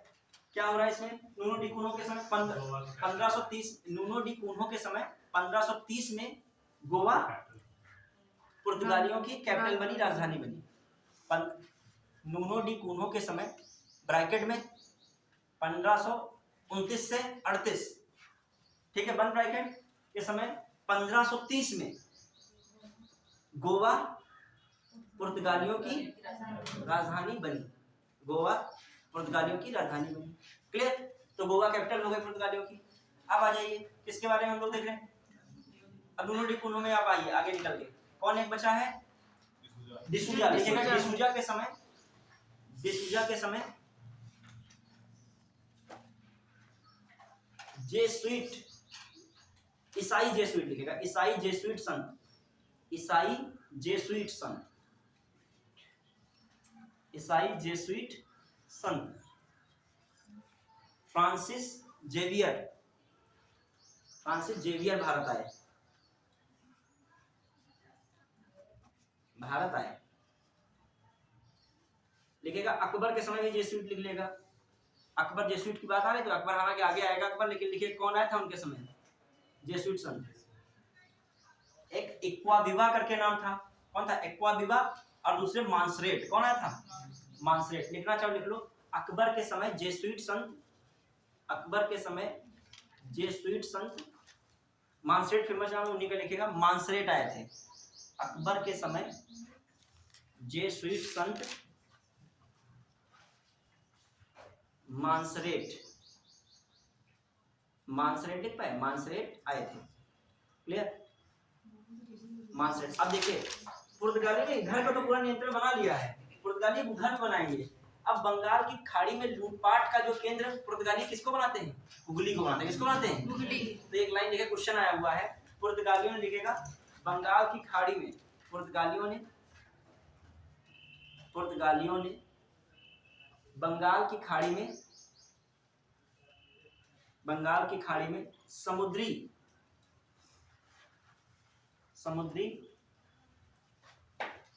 लूटपाट के लिए हुगली को केंद्र बनाया, हुगली को केंद्र बनाया। क्लियर। तो हुगली को अड्डा बंगाल की खाड़ी में कौन बना रहा है? पुर्तगाली जो है पुर्तगाली बना रहे हैं, ये ध्यान रखिएगा। अब देखिए कुछ और मामला है जो अंग्रेजों से जुड़ा पुर्तगालियों का, वो उसके बाद देखा जाएगा। अब फटाक से किसको डाल दीजिएगा, अगला कौन है? डच। डच में मामला क्या है, थोड़ा डच के बारे में सुनिएगा। अब देखो डीपली जो क्वेश्चंस होंगे वो कुछ बातें होंगी, क्वेश्चन आंसर नहीं फटाफट कवर कराएंगे। जब आधा घंटा और पढ़ा रहे फिर आधा घंटे में हम क्या कराएंगे, कुछ क्वेश्चन आंसर कराएंगे। कल तुम्हारा रहेगा जो इसमें का कुछ बचा फेज होगा, और डीपली वाले और मतलब एनसीईआरटी टाइप के क्वेश्चन होंगे जिनमें थोड़ा सा जो है स्टेटमेंट टाइप के होते हैं। देखो दो तरीके से क्वेश्चन आंसर कर देते हैं, एक होता है वो क्वेश्चन जो प्रीवियस ईयर होता है, एक वो क्वेश्चन होते हैं जो एनसीईआरटी की बुक्स वगैरह में क्या होते हैं, कहानी टाइप में होते हैं, जो आजकल ट्रेंड चल रहा है। स्टेटमेंट को पूछेगा, उसमें से आपको बताना केवल एक है केवल दो है, और एक क्या है आपका previous year question. Previous year question जल्दी जल्दी हो जाते हैं, इतना कुछ कठिन नहीं होता है, लेकिन आपको किस पे थोड़ा टाइम लगता है वो मैं कल उसमें एक्सप्लेन करूंगा। लेकिन प्रयास करो क्वेश्चन आंसर तक आज ही आ जाओ। लेकिन थोड़ा सा अब थोड़ा संक्षिप्त में बता रहा हूँ। अब इसके बाद सेकंड कौन आ रहा है? डच। डच का मामला क्या है? डच देखिए एक डच देश पड़ता है, हॉलैंड जिसे कहते हो। अब देखिए डच का मामला क्या है तुम्हारा, ये भी जो आते हैं खासकर भारत में व्यापार की दृष्टि से आते हैं, लेकिन इनका ज्यादा फोकस इंडोनेशिया वाले क्षेत्र पर था। किसका फोकस था? इंडोनेशिया वाले क्षेत्र। मतलब भारत पर था लेकिन इतना ज्यादा नहीं था, मेन किस पर था इनका? इंडोनेशिया। अब ये भी मसाले को टारगेट करके आए थे। किसको टारगेट करके? मसाला। तो इंडोनेशिया मसाले के मामले में भारत से कहीं ज्यादा बेहतर था, क्योंकि वो विषुवत रेखा के बिल्कुल क्या पड़ता है, नजदीक है। क्लियर। तो अब आइए, हालांकि इनका भारत भी केंद्र रहता है। 1502 में डच ईस्ट इंडिया कंपनी की स्थापना हुई। किसकी हुई? डच ईस्ट इंडिया कंपनी की स्थापना कहाँ हुई है? डची में भी हुई है। अब 1505 में, कब? 1505 में भारत में मसूलीपट्टनम, कौन है? सॉरी 1602 में, जब मैं किसकी बात कर रहा हूँ? 1602। अरे ये ध्यान दीजिएगा, अभी हम किसकी बात कर रहे हैं, सही चल रहे हैं। 1502 ठीक है। 1600 में तो अंग्रेज आ जाएंगे। कौन आ जाएंगे? ठीक है। 1502 में जो है क्या इसकी स्थापना हो रही है? डच ईस्ट इंडिया कंपनी की हो रही है। एक सेकेंड, 1500 आपका पड़ेगा 1602 है, क्योंकि बताए दो, क्योंकि अभी हम लोग सन देखेंगे। 1605 है, 1608 है, 1600 अप्रोक्सीमेट देखिए बताइएगा। नहीं लिखिएगा, अभी मैं लिख रहा हूँ। 1610 है, 1616 है, 1645 है, 1600 ये क्वेश्चन आते हैं यहाँ से, 53 है, 1600 कौन है आपका? 63 है, कौन है? 1663 है। ये अब देखो, जब कभी डाउट होता तो मैं आगे का पूरा सीक्वेंस देखा। ये सब किसमें है? 1600 में है। तो कॉमन सेंस की फैक्ट्री भी कब हो रही? 1600। अब देखिए डच का मामला क्या है, जो हम लोग देखें, ये इनके व्यापारिक केंद्र हैं। क्या है भारत में? और अक्सर मिलान आता है कहाँ पर कौन इनके केंद्र बने हैं, मतलब ऐसे दे देगा स्टेटमेंट में, मिलान कर देगा। क्या करेगा? मिलान। जैसे 1605 में मसूलीपट्टनम में अपना क्या खोल रहे हैं? पहला व्यापारिक केंद्र। दूसरा कहाँ खोल रहे हैं ये बताएगा कोई? आंध्र प्रदेश में खोल रहे हैं। कहाँ पे खोल रहे हैं? आंध्र प्रदेश। मसूलीपट्टनम के बगल में जगह थी आंध्र प्रदेश में, मतलब दोनों आंध्र प्रदेश के ही। फिर 1610 में बहुत फेमस है पुलिकट। 1610 में कहाँ है? पुलिकट। 1616 में कहाँ है? सूरत। 1645 कराईकल। कहाँ पे है? कराईकल। और 1653 में चिंसुरा। और 1663 में 58 में है बालासोर, कोची में। Very good. 63 में कहाँ है? कोची। 58 में बालासोर है और पटना है। कौन है? बालासोर और पटना। तो ये भी ध्यान रखना। अभी चलो, अभी डच आएगा तो उसको बताना पड़ेगा, जो जहां से क्वेश्चन ज्यादा बनते हैं उसको मैं बता देता हूँ। अब आइए, अब देखिए, जैसे कहीं कोई डाउट होता है तो हम पूरी सीरीज देख डालेंगे। जैसे आप पता चल जाएगा 1500 में है। हाँ देखिए, तो आपका ये क्या है, जो ये ऐसे डेट हमने लिख ली। अब ये क्या क्लियर है? 1600 में ही सब हो रहा है। तो देखिए 1602 में किसकी स्थापना हो रही है? डच ईस्ट इंडिया कंपनी की। क्लियर। 1605 में क्या हो रहे हैं? कहाँ है? भारत में। कहाँ पे? भारत में मसूलीपट्टनम में अपनी व्यापारिक कोठी लगाते हैं। कौन? डच। अब आ जाइए, फिर इसके बाद विस्तार वो करते हैं। विस्तार में वो मैंने ये बताया, भी लिखवा भी दूंगा कहाँ कहाँ विस्तार कर रहे हैं। एक और सन बीच में आ जाएगा 1658। इसके क्वेश्चन आता है छत्तीसगढ़ पीसीएस में, ये भी आया है 22 से 23 में। इसी में से एक लाइन पूछ ली, कब कौन बन रहा है, कहाँ पर मतलब स्थापित की। ठीक है, तो मतलब यहाँ से क्वेश्चन बना सकते हैं। और आपके पीसेस में कई बार आए यहाँ से मिलान करना, इधर दे देगा क्षेत्र डच के केंद्र और इधर दे देगा क्या सन, या कभी भी सामने आमने दे देगा। अब आइए डचों का मामला क्या है। जैसे पुर्तगाली लोग बंगाल में अपना केंद्र किसको बनाए थे, हुगली को, क्लियर। ये लोग बंगाल में अपना केंद्र किसको बनाते हैं, चिंसुरा को, किसको बनाते हैं, चिंसुरा को, किसको बना रहे हैं, चिंसुरा को। और डच व्यक्ति पहला कौन आया था, कार्नेलियस हाउटमैन। कौन आया था, कार्नेलियस हाउटमैन। कौन, डच यात्री था जो भारत आया था। प्रथम डच यात्री कौन आया था, कार्नेलियस हाउटमैन भारत आया था। डचों को इसमें ज्यादा नहीं ध्यान रखना है, इतना ध्यान रखना है कब उनकी पहली फैक्ट्री बन रही है, 1602 में बन रही है। भारत कब आ रहे हैं, भारत में पहला कहाँ खोले, मसूलीपट्टनम में। और ये सारे जो है इनके केंद्र याद रख लीजिएगा। दूसरा बात, बंगाल में अपना किसको टारगेट बनाते हैं, चिंसुरा को बनाते हैं। प्लस ये इनका फोकस किस पर था, मसालों पर था। भारत से ज्यादा ये इनका व्यापार कहाँ चलता था, इंडोनेशिया में चलता था। प्लस एक और बात, जो इनकी कंपनी थी वो भी संयुक्त पूंजी कंपनी कहलाती है। संयुक्त पूंजी कंपनी मतलब सरकार का इस पर नियंत्रण था, सरकार का इस पर नियंत्रण था, ठीक है, तो याद रखिएगा। फिर आ जाइए 1759 में, कब है, 1759 में वेदरा का युद्ध होता है। कौन सा युद्ध, वेदरा का युद्ध। वेदरा के युद्ध से ही इनका मामला क्या हो जाता है, क्लोज हो जाता है। कौन वेदरा के युद्ध में इनको पराजित कर दिया, अंग्रेज। फाइनली कौन पराजित कर रहा, अंग्रेज। वेदरा भी पड़ता था चिंसुरा के पास, वेदरा भी कहाँ पड़ता था, चिंसुरा के पास, मतलब बंगाल में ही। वेदरा कहाँ से था, बंगाल में। तो कुछ पॉइंट्स इनके फटाफट नोट कर लीजिएगा, जो छोटे हैं उनको कम में निपटा लीजिए और जो टॉपिक हो बड़े उनको थोड़ा टाइम लगे। तो हमें आपका टाइम बहुत तेजी से भाग रहा है, लगभग हम 10-15-20 मिनट में इसको जितना बताने वाला है करवा दें। फिर हम किस पे आ जाए, फटाक से क्वेश्चन आंसर। बताने को तो इतना अच्छा है जिसका कुछ मतलब कम से कम हमने पिछली बार पढ़ा था, कितनी क्लासेस के लिए ली थी, 5, मतलब एक दिन में तो केवल पुर्तगाली ही चले थे, ठीक है। तो समझिए तो इस तरीके का है। हाँ, आइए अब लिखिए, फटाफट लिखिए डचों में है। हाँ, अब देखो हमने तो अपना शेड्यूल दिया, समझना, देखो एक टीचर के पास क्या था, हमने तो अपने हिसाब से पूरा दिया, ठीक है। अब उसमें से जितना काट के कहा कि इतने में ही करो, जितने जो हो पाए करो, तो मतलब एक रहता ना, जैसे हमने कहा कि हाँ सर इतने में, हमने पूरा अपना सिस्टम बनाया कि इतने में इतने हो जाएगा, तब भी हमें एक क्लास एक्स्ट्रा इसी कर लेंगे, किसकी, मतलब एक ही क्लास में यूरोपीय कंपनियों का आगमन समाप्त होने की बात कही तो कैसे हो जाएगा। अभी तो हम मतलब जो है डच पे ही पहुंचे हैं, ठीक है। लिखिए फटाफट डच में इंपॉर्टेंट कुछ बातें। हाँ, लेकिन फायदा मिलेगा, क्योंकि आरओ में कैसे फायदा मिलेगा, मैं इसलिए प्रीवियस ईयर क्वेश्चन को क्या करूंगा, ज्यादा कराऊंगा और क्वेश्चन आंसर पे फोकस क्या कर दूंगा ज्यादा। जब आपके पास टाइम कम हो तो आप पूरा कोर्स तो पढ़ा ही नहीं सकते, कोई जादू छड़ी नहीं हमारे पास है कि आए जो है जो 5 घंटे, जो 5 को गुणा कर लो किससे, 7.5 घंटे की चीज है, वो हम 1-1.5 घंटे में कैसे पढ़ाना, तुम्हारा हाथ चलेगा। और जो फर्स्ट बार हमसे पढ़ रहे हैं वो तो हमारे लिए एकदम ये सर क्या है, ये हमें नहीं पता क्रैश कोर्स क्या है, कोर्स क्या है, वो कहेंगे हमें आराम से समझना है, ठीक है। तो उनकी भी स्थिति हम समझते हैं, और कुछ जो पढ़ने वाले हैं उनको लग रहा है कि कैसे फंस जाए, तो एक बीच का विस्तार है, थोड़ा बहुत हम दिखवाएंगे मेन पॉइंट, ठीक है। और बाकी क्या कराएंगे, क्वेश्चन आंसर कराएंगे। क्वेश्चन आंसर में कोई पॉइंट मिल जाएगा उसको भी क्या कर लोगे, नोट करोगे। चलिए डच में लिखिएगा, डच ईस्ट इंडिया कंपनी की स्थापना 1602 में हुई, लिखिएगा डच ईस्ट इंडिया कंपनी की स्थापना 1602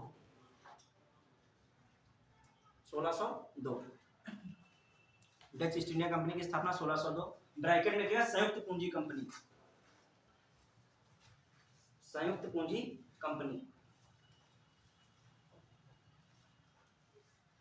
क्लियर। फिर लिखिए, ये हो गया संयुक्त पूंजी कंपनी। फिर लिखिएगा भारत में पहला व्यापारिक केंद्र मसूलीपट्टनम में स्थापित किया, भारत में पहला व्यापारिक केंद्र मसूलीपट्टनम में स्थापित किया, भारत में पहला व्यापारिक केंद्र या व्यापारिक कोठी मसूलीपट्टनम में स्थापित की, देखा। फिर अगला पॉइंट, अब देखिए एक लिखिएगा, ये सन लगातार पहले एक लाइन खींच लेगा, जल्दी हो जाएगा, लिखना कम है। एक तरफ लिखिएगा 1608, 1610, 1616, ऐसे पूरे सन लिख लाइए यहाँ तक, सन लिख लाइए।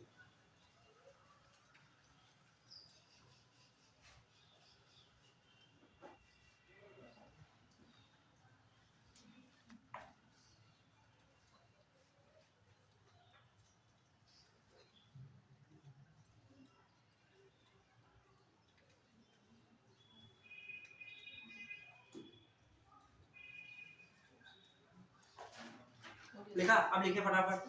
1605 के मसूलीपट्टनम लिख लिया, ये आप अभी छोड़ दिएगा, ये लिखा 1610 में, 1610 में लिखिए पुलिकट, लिख जाएगा। 1610 के आगे लिखिए पुलिकट, ये बहुत फेमस जगह नहीं है 1608, ये मसूलीपट्टनम आंध्र प्रदेश का ही क्षेत्र है। हाँ 1608 ये लिखिएगा पुलिकट, फिर लिखिएगा 1600 पुलिकट, इसके आगे लिखिए पुलिकट। एक सेकंड 1610 में 1610 के आगे पुलिकट बोलना, 1610 के आगे क्या लिखिए पुलिकट, 8 को भी छोड़ दीजिए। 1610 के आगे पुलिकट और 1616 के आगे सूरत। 1616 के आगे क्या लिखेगा सूरत। फिर कौन है 1600 लिखिए, मैं बोल रहा था कराईकल है। हाँ लिखे कराईकल, इसको लिखे कराईकल, कराईकल। और जो है यहाँ पे हमने बता ही दिया था पहले, कौन 58 में दो बताए थे, पटना और बालासोर। बालासोर। देखिए 58 में पटना और बालासोर, वही जो बताया था वही है, पटना और बालासोर। ये किसमें है 58 58 और 53 में चिंसुरा। चिंसुरा है। 58 में कौन है चिंसुरा, 53 में ठीक है लिखा। और 63 में कोची, 63 में कोची, 63 में कोची। और फिर एक और लिखेगा इसी बीच में 1659 भी, 1659 नागपट्टिनम लिखेगा। 1659 में कौन है नागपट्टिनम, नागपट्टिनम लिखा। अब यहाँ पर पुत्तोपोली लिखेगा, पुत्तोपोली, पुत्तोपोली। यहाँ पर कौन है पुत्तोपोली, 8 में पुत्तोपोली, पुत्तोपोली, पुत्तोपोली लिख ले। कहाँ पर, ये मसूलीपट्टनम नाम है वैसे ही पुत्तोपोली। अब इनके आगे स्टेट भी लिख लिया, चाहिए स्टेट भी लिख लो। पुत्तोपोली या कहिए पेत्तोपोली लिखा होता है, देख लीजिएगा एक कठिन वैसा वर्ड है तभी। हाँ अब देखो इसके आगे पहला कौन था मसूलीपट्टनम, आंध्र प्रदेश 60 में लिखो एपी, कहाँ पे कौन पढ़ रहा है लिख देगा। अब पुत्तोपोली के आगे भी लिखेगा कौन एपी, पुत्तोपोली में भी लिख लेगा एपी लिखा, पुत्तोपोली एपी। और ये पुलिकट कहाँ पड़ता है केरल। पुलिकट नहीं, हाँ आंध्रा और तमिलनाडु। हाँ तो लिख लेगा आंध्रा प्लस तमिलनाडु।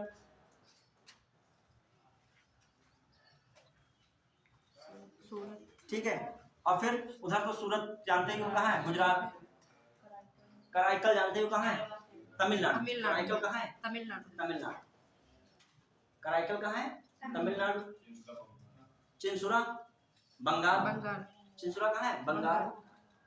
चिंसुरा के बाद नागपट्टिनम कहाँ है, तमिलनाडु में। नागपट्टिनम फेमस है, बंदरगाह है, जब आओगे उधर साइड में तूतीकोरिन, नागपट्टिनम, मद्रास जो चेन्नई कहते हो। अब जो है हाँ बालासोर उड़ीसा, बालासोर बहुत फेमस है उड़ीसा। बालासोर कहाँ है, उड़ीसा। और चिंसुरा बंगाल। किसी छूटा तो नहीं। देखो जो पुलिकट है वो आंध्र प्रदेश प्लस तमिलनाडु है, लेकिन अधिकांश हिस्सा जो इनका था वो तमिलनाडु पे था। तो आंध्र प्रदेश और तमिलनाडु का टिक किस पे फोकस करिएगा, जो पुलिकट झील है वो पड़ती है वो आंध्र प्रदेश था और तमिलनाडु बॉर्डर पे, लेकिन अधिकांश भाग किस पे था उनका, तमिलनाडु पे। किस पर है, जो हमने आंध्र प्रदेश और तमिलनाडु क्या लिखा है किसमें, पुलिकट के आगे, तो उस पर टिक किसको लगा लीजिएगा, तमिलनाडु, फोकस तमिलनाडु। क्लियर। तो क्षेत्र हो गए, मतलब देखा जाए इन लोगों ने क्या किया, जो बॉर्डर वाले जितने क्षेत्र थे उस पर सब पर नियंत्रण रख लिया।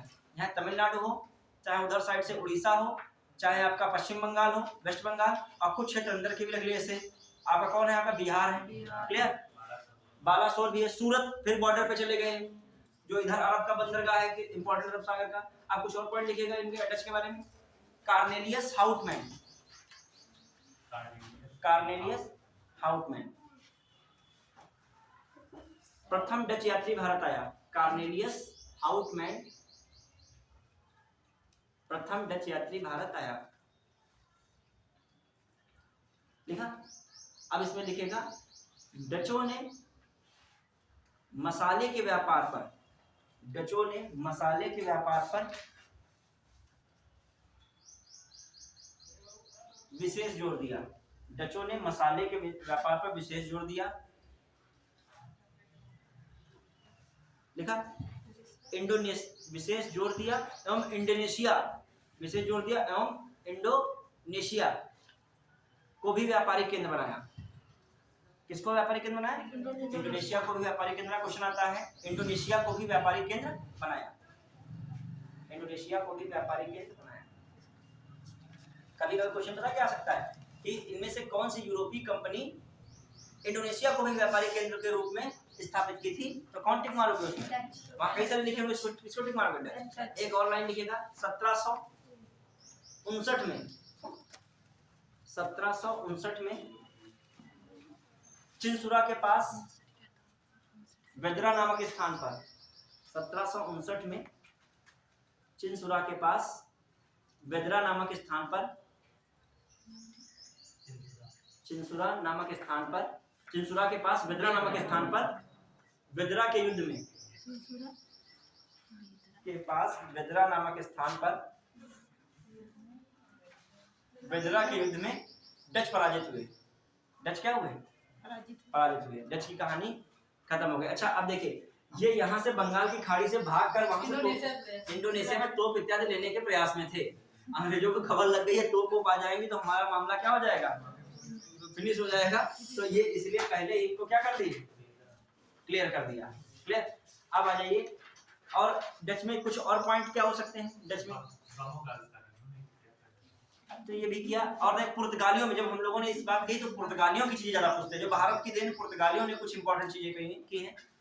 देखिए क्या है पुर्तगालियों में, जैसे अपने वहाँ आलू की खेती, अपने वहाँ मूंगफली की खेती, अपने वहाँ बादाम, मिर्च, काजू, मिर्च, तमाकू, ये सब किसकी देन थी? पुर्तगालियों की।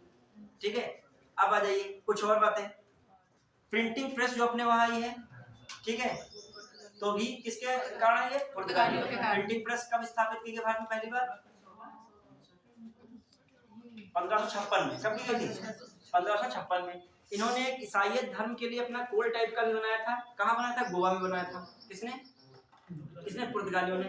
तो कहीं एक लाइन छोटी लिख लीजिएगा, पुर्तगालियों की देन कभी को 1 2 3 4 देता है, कहता है ये अंग्रेजों की देन है, तो स्टेटमेंट क्या हो जाएगा? गलत है। क्लियर। तो लिखिएगा जो हमने अभी क्रॉप्स बताई है, कौन कौन बताई है? आलू, तम्बाकू। हाँ देखिए तम्बाकू सबसे पहले लिखिए, तम्बाकू दिमाग में रहे, तम्बाकू दिमाग में रहता है। तम्बाकू तो ये पुर्तगाली ना है तो आज तो तम्बाकू कारण कैंसर की जो बीमारी वो लोग को हो रही है। मेरे फेवरेट है। 100% गलत, 100% सही नहीं हो सकता। कुछ ना कुछ चीज मिल रहा, पुर्तगालियों से भी भारत को कुछ मिला ही है। हाँ लॉस भी बहुत उठाया है लेकिन कुछ मिला भी है। लिखिए क्या है? लिख लो आलू, तम्बाकू बोल लो, तम्बाकू, आलू, बादाम, तम्बाकू, आलू, बादाम, काजू, मिर्च, काली मिर्च यहाँ होती थी, अगर और मिर्च, लाल मिर्च वगैरह ठीक है। हाँ और काली मिर्च तो अपने वहाँ की मिर्च लिखा है, काली मिर्च लोकेशन में लिखेगा, उसी के तो भारत में सब आए। हाँ अब आ जाइए, और मिल गया प्रिंटिंग प्रेस। प्रिंटिंग प्रेस पुर्तगालियों की देन। कुछ और भी देन मिल जाएगी तो उसको भी लिख दिया जाएगा। ठीक है, जो खास कर इसको दिमाग में रखेगा। हाँ एक ब्रैकेट में लिख लो, भारत में 1556 में प्रिंटिंग प्रेस की स्थापना। भारत में 1556 में प्रिंटिंग प्रेस की स्थापना।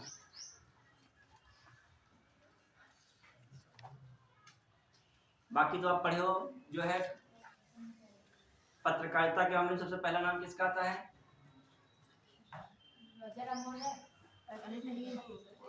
पहला जो समाचार पत्र किसने छापा था?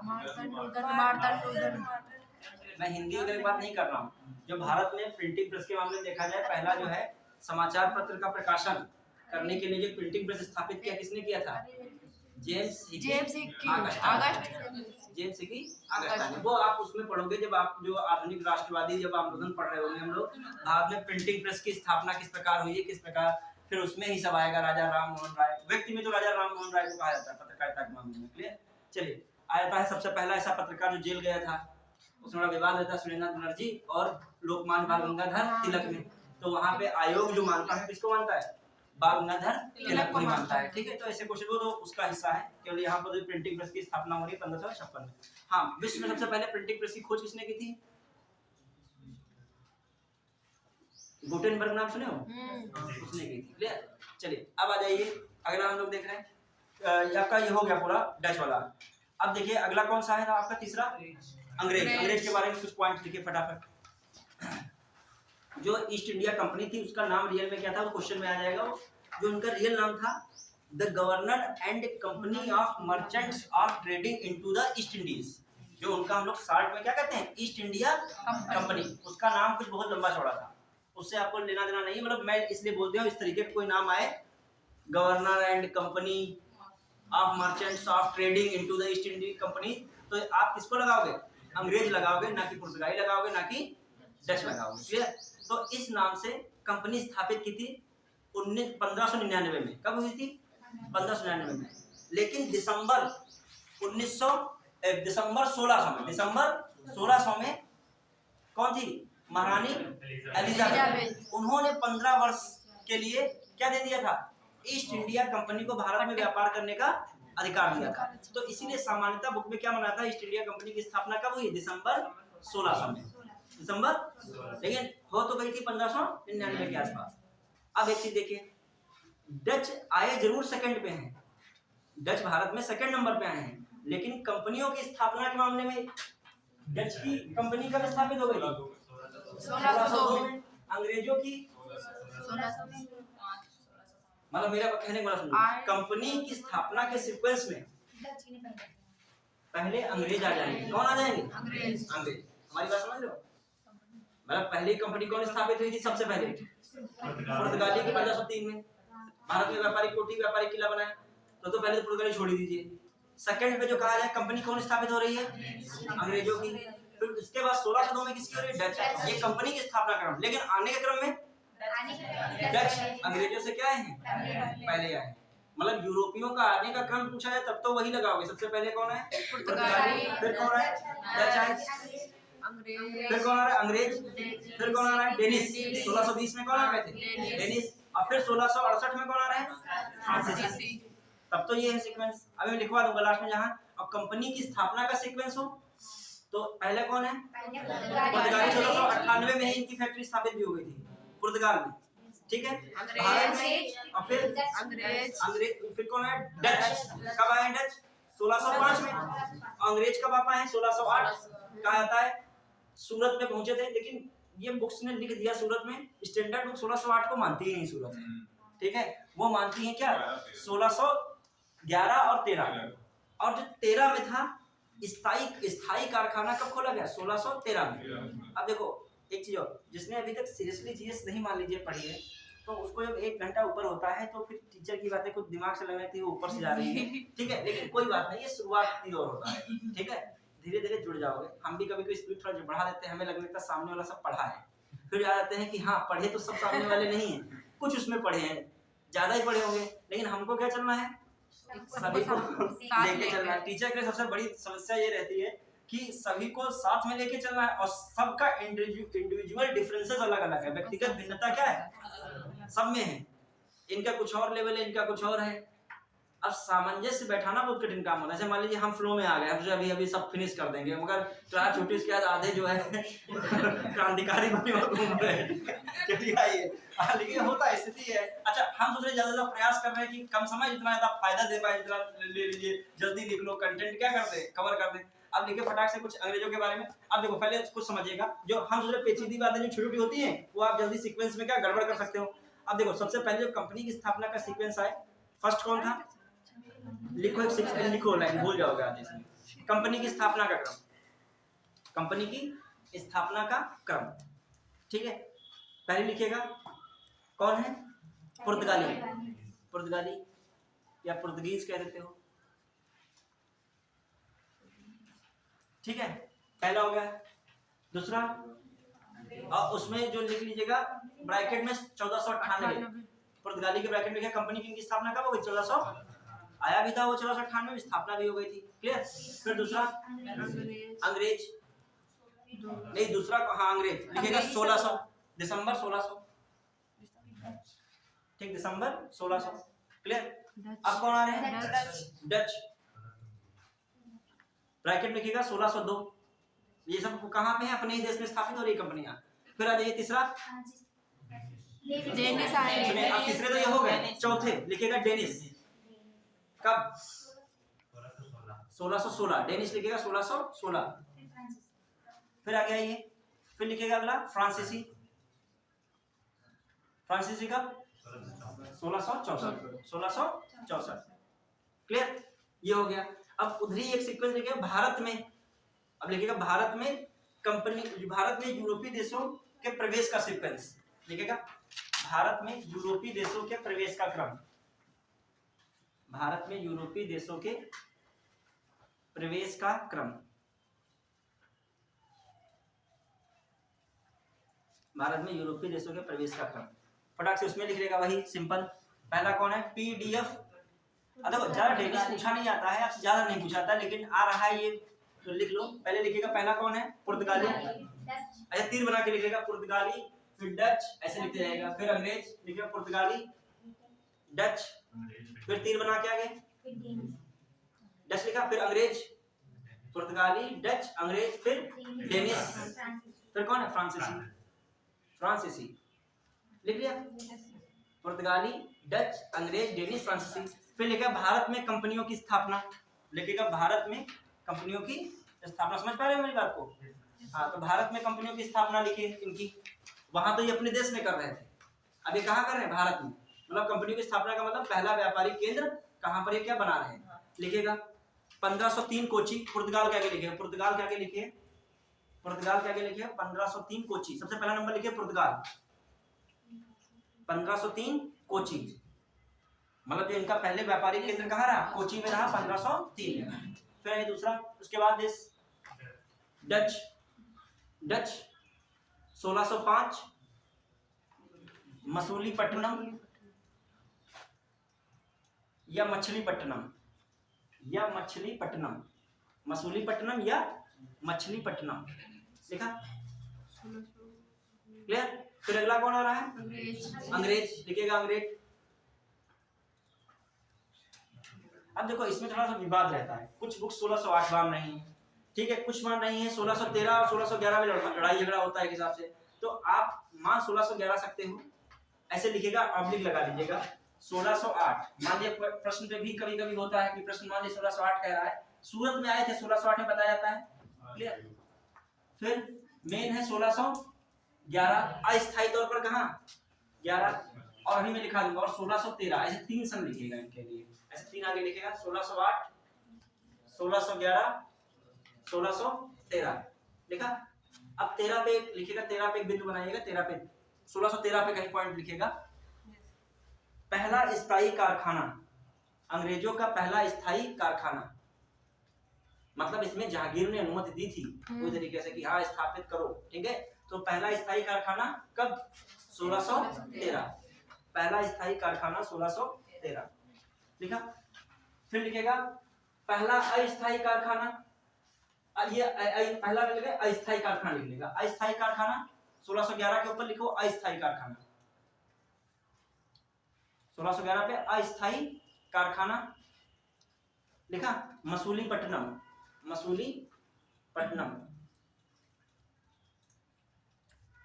क्लियर। अब जो 1608 है वो भी मतलब अब बुक्स स्टैंडर्ड तो मानती नहीं 1608 है, लेकिन फिर भी 1608 में उनको मान लिया था, सूरत ये लोग पहुंचे थे। अब स्थायी अस्थायी क्या बनाए थे? अपना टेम्परेरी कुछ बनाए थे वहां पे, क्लियर। लेकिन जो मसूलीपट्टनम में था इनका वो क्लियर था, वो क्या था? अस्थायी कारखाना। और 1613 में क्या था? स्थायी कारखाना, जिसमें जहांगीर ने क्या दी थी? अनुमति दी थी, क्लियर। अब ये 1600 मसूलीपट्टनम आंध्र प्रदेश से पड़ता है, कहाँ पड़ता है? अभी तो लिखे हो। अच्छा सूरत में, अच्छा सूरत, अच्छा ये मैंने नहीं बोला थे, सूरत लिखेगा, फेमस है सूरत लिखिए, वेरी गुड। सूरत 1613 कहाँ है? सूरत। स्थायी कारखाना कहाँ है? सूरत, क्लियर। बढ़े, चलिए अब आइए, तो इनका अंग्रेजों का मामला हो गया। अब डेनिश लिख लेगा आगे, डेनिश में 1620 ट्रांकेबार लिखो, ट्रांकेबार 1620 ट्रांकेबार लिखा। अब आइए अगला कौन है? फ्रांसीसी, फ्रांसीसी लिखेगा, लिखा 1620 डेनिश के आगे, डेनिश के आगे लिखा था 1620 ट्रांकेबार, ठीक है। फिर लिखेगा और अगला फ्रांसीसी 1668 सूरत, 1668 सूरत, 1668 सूरत। कहाँ पड़ता है बताएगा आप लोग? कहाँ पड़ता है? तमिलनाडु केरल, दो में से ही ये पड़ेगा। ट्रांकेबार कहाँ पड़ता है? तमिलनाडु पड़ेगा केरल में पड़ेगा? केरल में। आप लोगों से पूछ रहा हूँ, लास्ट तक आप लोग बता के रखिएगा। केरल है तमिलनाडु, दोनों मतलब दोनों क्षेत्र इसके लिए ट्रांकेबार के लिए क्या है, मैच करने में कंफ्यूजन हो जाता है। ठीक है, ये कब पड़ रहा है? 1620 में। ये आप लोग लास्ट तक बताओगे। केरल में। अब जब कुछ लोग केरल में है, कुछ लोग तमिलनाडु में, तभी मैं कह रहा हूँ आप लोग थोड़ी देर बाद आराम से सोच विचार के बताइएगा, लेकिन बात ना कीजिएगा लेकिन आपस में। हाँ, अब आइए कहाँ पे हम लोग हैं? 1668 में। कहाँ पे? सूरत। फाइनल हो गया, सारी कंपनियों का क्रम हो गया, क्लियर। अब आ जाए भारत में क्या है, अपने वहां क्या बनाया था और आने का क्रम। ठीक, कंपनियों का क्रम वो वाला है और भारत में आने का क्रम ये वाला है, और भारत में कंपनियों की स्थापना का भी क्रम ये है। जो भारत के लोकेशन देखी जाए नक्शे पे, तो अब नक्शे पे सन सही बताइएगा हमें। ठीक है, अब आइए यहाँ पर सबसे पहला जो भारत में कंपनी की बात की जाए, सबसे पहले कहाँ पे? कोची में 1603 में। सबसे पहले 1503, फिर 1600, सूरत 8 मान लेते हैं। ठीक है, यहीं पे सूरत में 1608, 8 मानोगे, 11 मानोगे, 13 मानो, तब भी सेकंड पे आएंगे कौन? नहीं, सेकंड पे नहीं, थर्ड पे आएंगे। कौन है थर्ड पे? अभी एक बच रहा है, कौन? डच। डच यहाँ पर कब आ रहा है? ये हमने लिखा है कि नहीं? मसूरी पटना डच नहीं लिखा है ना? ये कब है? 1605। अब इसके बाद 1608 मानो, 11 मानो, 13 मानो, क्योंकि ट्रांके बार जो आएगा वो कब आएगा?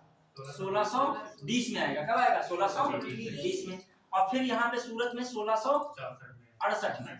तो 64 में तो फ्रांसीसी ने बनाया था अपने वहां, और भारत में कब स्थापित कर रहे फैक्ट्री? 68 में। क्लियर। अब आ जाइए अगले पॉइंट पे। ये हमने किसके बारे में थोड़ा सा चर्चा कर दी, कंपनीवाद सीक्वेंस वगैरह में गड़बड़ हाच-पाच हो रहा था लगातार। अब आइए फटाक से अंग्रेजों के बारे में फटाक से लिखिएगा। अंग्रेज के बारे में क्या क्या इंपॉर्टेंट, अंग्रेज का क्योंकि बहुत ज्यादा है तो हम शार्ट में थोड़ा बताएंगे, बस समझिए, थोड़ा कहानी के रूप में। देखिए, हिस्ट्री एक ऐसा विषय है ना, फिर बता रहा हूँ कि बड़ा एलिब्रेट है, बहुत मतलब बहुत एक्सप्लेन करना पड़ सकता है। मतलब जैसे क्या बताया जाए कि कम समय समझ लो, वही हालत है हथकड़ी डाल के समुद्र में फेंक दिया जाए। ठीक है ठीक है, या फिर कमांडो ट्रेनिंग सीखे हो कि हथकड़ी भी हाथ में है तो भी तैर रहे हो। ठीक है, चलिए अब वही तुम कमांडो ट्रेनिंग वाले बनो। ठीक है, हाँ, अब देखिए अंग्रेज के बारे में समझिए क्या क्या पॉइंट्स इनके संबंध में है। फाइनली इतनी यूरोपीय कंपनियां आ रही हैं, यूरोपीय शक्तियां आ रही हैं, स्टेबल लास्ट में कौन अपने को कर पा रहा है? अंग्रेज। जो कंपनी आई उनके पतन के कुछ कारण रहे। पतन के कारण तो बहुत सारे होते हैं, जब असफलता मिलती है तो कारण बहुत सारे बन जाते हैं, समझ रहे हो? जब आप कभी सफल होगे तो बहुत सारे सफलता कारण बन जाए, असफल हो जाओगे, सफलता में भले कारण कम हो लेकिन असफलता में कारण बहुत बता दिए जाएंगे। क्लियर।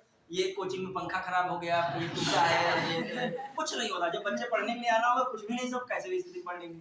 अब आइए ध्यान दीजिएगा, अंग्रेज फाइनली जो सफल है उनके पास एक अच्छी नौसेना थी। मतलब जो सबसे मेन चीज उनके पास क्या थी? नौसेना थी। वो फ्रांसीसियों से भी टक्कर में आगे कब निकल गए? उनके पास नौसेना शक्ति सबसे बेहतर थी। अभी सारी कंपनियां जो आ रही थी सबका समुद्री मार्ग था, जिसका समुद्री मार्ग पर नियंत्रण स्थापित हुआ, फाइनली वही नियंत्रण कर पाया। क्लियर। बेहतर नौसेना कारण अंग्रेज चले गए। अब आइए दूसरी बात, इन पर इतना सरकारी शिकंजा नहीं था, मतलब कंपनी को थोड़ा सा प्राइवेटाइजेशन दिया गया था, मतलब जो व्यापारियों को भी छूट वगैरह थी। लेकिन शुरू में इन्होंने इतनी छूट दे दी कि जब क्लाइव साथी आए वहां से जहाज भर भर के कहाँ ला रहे हैं? अपने लंदन वगैरह ला रहे हैं। तब धीरे धीरे जब आप इंडियन पॉलिटी पढ़ोगे, 1773 का रेगुलेटिंग एक्ट पढ़ोगे, वहां से भारतीय संविधान की शुरुआत को माना जाता है।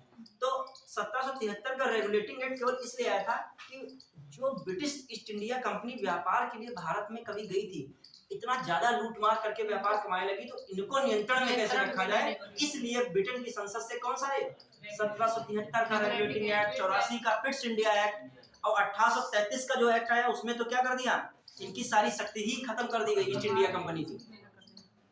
और 57 की जो क्रांति हुई, उसके बाद 1858 में एक एक्ट आया, उसके द्वारा ईस्ट इंडिया कंपनी को ही क्या कर दिया गया? खत्म कर दिया गया। जिसको बनाया था उसी को क्या कर दिया?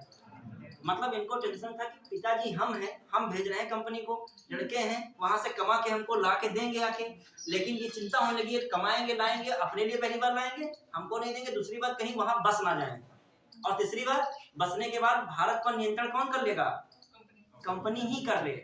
ये भी हुआ था, बहुत सारे ब्रिटिश उपनिवेश थे, वहां पर ब्रिटिशर्स की जो सेना वगैरह जो गई, मौका लगा, उसी ने क्या कर लिया? अपना कब्जा कर लिया। पहले कर भी चुके थे ना सर, इनका बहुत जगह उपनिवेश था, तो जहाँ पे जो यहाँ ढीला मामला रहा, अब ब्रिटेन क्या सोचा था, कंपनी एलिजाबेथ ने भेजी, तो इसलिए थोड़ी भेजी थी कि आप अपना जो है भरण पोषण करो जाके, थोड़ा बहुत किसको देते रहो। क्लियर। अब आ जाइए सीधा मतलब समझिए, ईस्ट इंडिया कंपनी से ही भारत में संविधान सबकी शुरुआत हो गई। अब आइए ध्यान देना क्या क्या इंपॉर्टेंट बातें हैं ईस्ट इंडिया कंपनी में। हम लोग सबसे पहले अंग्रेजों की बात देख रहे हैं। कंपनी की स्थापना हो रही है 1608 में मानते हैं, लेकिन जो बुक के अकॉर्डिंग 1611 में, पहले 1611 में अस्थायी तौर पर मसूलीपट्टनम में क्या कर रहे हैं, फैक्ट्री लगा रहे हैं, लेकिन अस्थायी है। ये नहीं यहाँ पे सब कुछ स्थायी होता है जिसमें बाउंड्री क्या कर दो, सब कुछ बना सकते हो। हॉकिंस के आने पर समझाया बुझाया गया किसको, जहांगीर को। और जहांगीर ने कहाँ पे खुलवा दी फैक्ट्री, 1613 में सूरत में खुलवा दी। कहाँ खुलवा दी, सूरत में। आप समझते जाइएगा। अब अंग्रेज अपना कैसे क्षेत्र बढ़ाएंगे। अब देखो एक तरफ उनका जो हम मैप बनाए,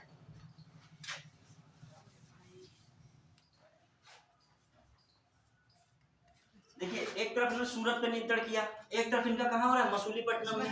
अब आगे चल के ये कहाँ पर नियंत्रण बनाएंगे, बंगाल में। हुगली से किसको बाहर निकाल दिया, पुर्तगाली। क्लियर। चिंसुरा से किसको भगा दिया, डचों को भगा दिया। अब सर्वाइव कौन करेगा, अंग्रेज करने जा रहे हैं। अब आ जाइए, यहाँ पर 3 गांव थे, सुतानती और एक गोविंदपुर, एक और कालीकाता। उनको तीनों को मिलाकर एक कलकत्ता बना दिया गया, जो मेन केंद्र हो गया किसका, बंगाल का। अब आई जो आज का बंगाल है वो नहीं है, आज का बंगाल बहुत पुराना है, इतना समृद्धशाली नहीं है। ठीक है, अन्य राज्य बहुत आगे निकल गए उससे। लेकिन उस समय का बंगाल, पश्चिम बंगाल जो था, फिर पश्चिम बंगाल नहीं था, बांग्लादेश भी शामिल था। इतनी यहाँ पर आबादी थी, यहाँ पर सारा व्यापार हो रहा था कहाँ, दक्षिण पूर्व एशिया के साथ, बहुत संपन्नता थी। तो पूरी तरह अंग्रेजों ने एक प्लान बनाया कि किसको कैसे नियंत्रण किया जाए, बंगाल को। तो सारे वार जो हुए हैं पहले सब कहाँ पे हुए हैं। सबसे पहला युद्ध अंग्रेजों ने कहाँ शुरुआत की, अपने जो देखा जाए व्यापार को राजनीतिकरण देने की। देखो एक तो पहले आए व्यापार कमाए, जितनी भी इनके सामने शक्तियां थी उनको किनारे की। ठीक है, आगे चल को डेनिश वेनिश सबको किनारे करके कौन अपना नियंत्रण स्थापित कर रहा है, अंग्रेज। कैसे, पुर्तगालियों से डायरेक्ट युद्ध नहीं किया। 1661 में ब्रेगेंजा, एक वहां की रानी थी या राजकुमारी थी, रानी राजकुमारी थी ब्रेगेंजा, और चार्ल्स सेकंड ब्रिटेन के क्या थे, राजा थे, उनका विवाह हुआ। राजकुमारी और राजा का विवाह होता जाता था। ठीक है, वो तो बस लैला मजनू कहानी कम मिलती है। ठीक है, अब आइए, क्योंकि किसको लेना देना उसी लेवल पे हो पाएगा ना। तो अब आइए, जो बंबई था वो किसको मिल गया, दहेज में। कब मिला, 1668 में। अब देखिए 1661 में विवाह हो रहा है महारानी या जो है राजकुमारी ब्रेगेंजा का चार्ल्स सेकंड से। आगे चलकर उनके लिए बंबई यूजलेस था, राजा रानी कहाँ रहेंगे, ब्रिटेन में रहेंगे, या गरीब भारत में नहीं, उनको लगता था भारत गरीब है, यहाँ पे नहीं रहेंगे। तो उन्होंने जो मुंबई मिला था उसको 10 लाख पाउंड में, बहुत कम पाउंड में, बहुत ही मतलब एक मिनिमम रेट पर किसको दे दिया, ईस्ट इंडिया कंपनी को। तो फाइनली ईस्ट इंडिया कंपनी को क्या मिल गया, बंबई मिल गया। अब बताओ, जो देखा जाए सूरत तो मिला ही था, यहाँ पर मेन जो केंद्र है व्यापार का बंबई में मिल गया। इधर साइड में इनको क्या मिल चुका है, मसूलीपट्टनम है। और यहाँ से अब इनकी कहानी शुरू हो रही कहाँ, बंगाल में। बंगाल में प्लासी का युद्ध, कौन सा युद्ध है, प्लासी का युद्ध। प्लासी के युद्ध ने इनके लिए कहाँ एंट्री कर दी, राजनीति और शासन में। प्लासी का युद्ध हुआ 1757 में, किसके बीच हुआ था, प्लासी का युद्ध। अंग्रेज तरफ कौन था, लॉर्ड क्लाइव था, और उधर कौन था, अब ये कहानी आगे आएगी। जब अंग्रेजों ने साम्राज्य विस्तार किया, अभी तो केवल कंपनी को हमें समझाना है। ठीक है, व्यापार अभी इसमें नहीं जा रहे, केवल अभी राजनीति में, युद्ध में नहीं जा रहे, पूरी कहानी होती है। अंग्रेजों को छोड़ देते हैं, उल्टा दिन तक जाते हैं, अंग्रेज भाग जाते हैं। ये लोग ध्यान ही नहीं से दोहरा देता है कि अंग्रेज वापस फिर से आएंगे। कभी दुश्मन को कमजोर नहीं बनाया। जब जब इतिहास में दुश्मन को कमजोर माना गया, उसी समय बच्चा खा गए। ये फुल्टा द्वीप पर अंग्रेज भाग के गए थे, फुल्टा द्वीप तक दौड़ाते, वहां से भगा देते, अंग्रेज भाग जाते। लेकिन समस्या से आज 2 लाख साथ ये थी क्योंकि इनके पास जल सेना, अंग्रेजों का जल सेना बोल रहा है, भागना तो भाग जाते थे, कोई दूर फिर आना तो भाग जाते थे। और तुम जानते हो एक चीज, पानी का सफर बहुत अच्छा सफर होता है, क्योंकि यहाँ पर रुकावट नहीं, कोई पहाड़ नहीं, दर्रा नहीं, चट्टान नहीं। और अभी कोई और हो तो वो कोई गद्दारी का नहीं सी, क्योंकि यहाँ पर सब महासागर पानी है। जिसकी नौसेना बढ़िया वो भाग जाएगा, कहीं बैठ जाएगा, फिर आ जाएगा। अब एक फुल्टा द्वीप से फिर आता है, कौन, फुल्टा द्वीप से फिर आते हैं अंग्रेज। यहाँ मद्रास साइड में कौन था, क्लाइव था, उसको बुलाया जाता है। तो प्लासी के युद्ध से अंग्रेजों ने बंगाल में अपनी स्थिति क्या की, मजबूत की। 1764 में कौन सा युद्ध हुआ, कौन युद्ध हुआ, बक्सर का युद्ध हुआ। बक्सर के युद्ध में 3 सेनाएं, गठबंधन की सरकार एक साथ नहीं होता जैसे, तो गठबंधन बनाया जा रहा है। यहाँ पर कौन है, दिल्ली के कौन है, सालम लोधी, दिल्ली कौन आ गए, सालम, अवध के नवाब कौन है? शुजाउद्दौला। और यहाँ पर बंगाल का कौन है? मीर कासिम। तो भारत की 3 महाशक्तियां देखा जाए किससे लड़ने जा रही हैं? अंग्रेजों से। और 1764 में वह भी युद्ध क्या हुए? आगे। अब ढोल के अंदर पोल वाली स्थिति हो गई कि अब अंग्रेज जान चुके हैं भारत में, बस सब भौका लिए रियल में अंदर से लोग क्या हो चुके हैं? कमजोर। हारने के कारण बहुत सारे होते हैं, उनमें सबसे बड़ा कारण होता है क्या? गद्दारी। अपने ही उनको साथ नहीं दे रहे थे, बोला था युद्ध हो रहा है, इनके बंगाल के लोग अपने कामों में क्या है, बहुत बिजी हैं, कह रहे थे युद्ध तो छोटे मोटे होते रहते हैं, बोले भारत की दशा बदलने वाली है। अब 17 देखिए, एक सच बता रहा हूँ, आपको लगता नहीं है, आपके गांव में जब आपकी किसी से लड़ाई होती होगी तो आपका जो है फैमिली या खानदान या कोई अड़ोसी पड़ोसी बाहरी वाले को क्या करता होगा? सपोर्ट, पैसा इत्यादि मुहैया कराता होगा। बस सामने वाला तो एक माध्यम है, लड़ाई तो कोई और लड़ रहा है, ठीक है। ये होता है ज्यादातर, हमने देखा केसेस में, खासकर गांव की भी राजनीति में चुनाव वाले जा रहा ना प्रधानी वगैरह का, तो ये सब खूब होने वाला है ताबड़तोड़ तरीके, ठीक है। आइए देखिए, आप ध्यान देना, 1764 में क्या हो रहा है?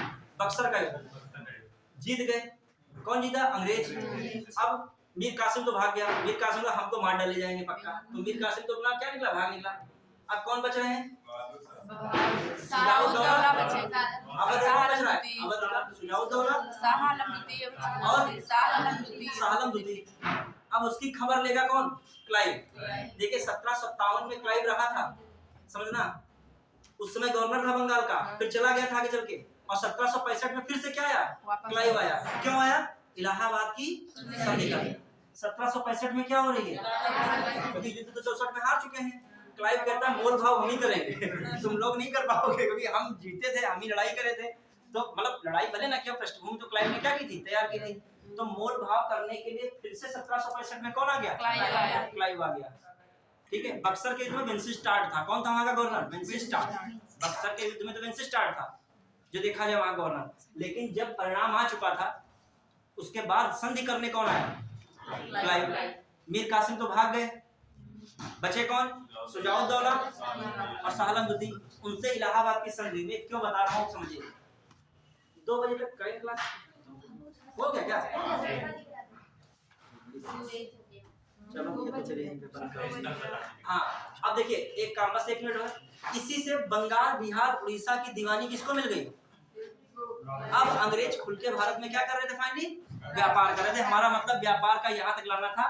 बंगाल, बिहार, उड़ीसा की दीवानी किसको मिली? अंग्रेज को। अब फाइनली कल मैं क्या करूंगा आपको बता दे रहा हूँ, आधा घंटे में जितना मुझे बताना होगा फटाफट बताऊंगा, उसी साथ दिखाऊंगा। 1 घंटा में किसको दूंगा? पूरी तरीके से क्वेश्चन आंसर को।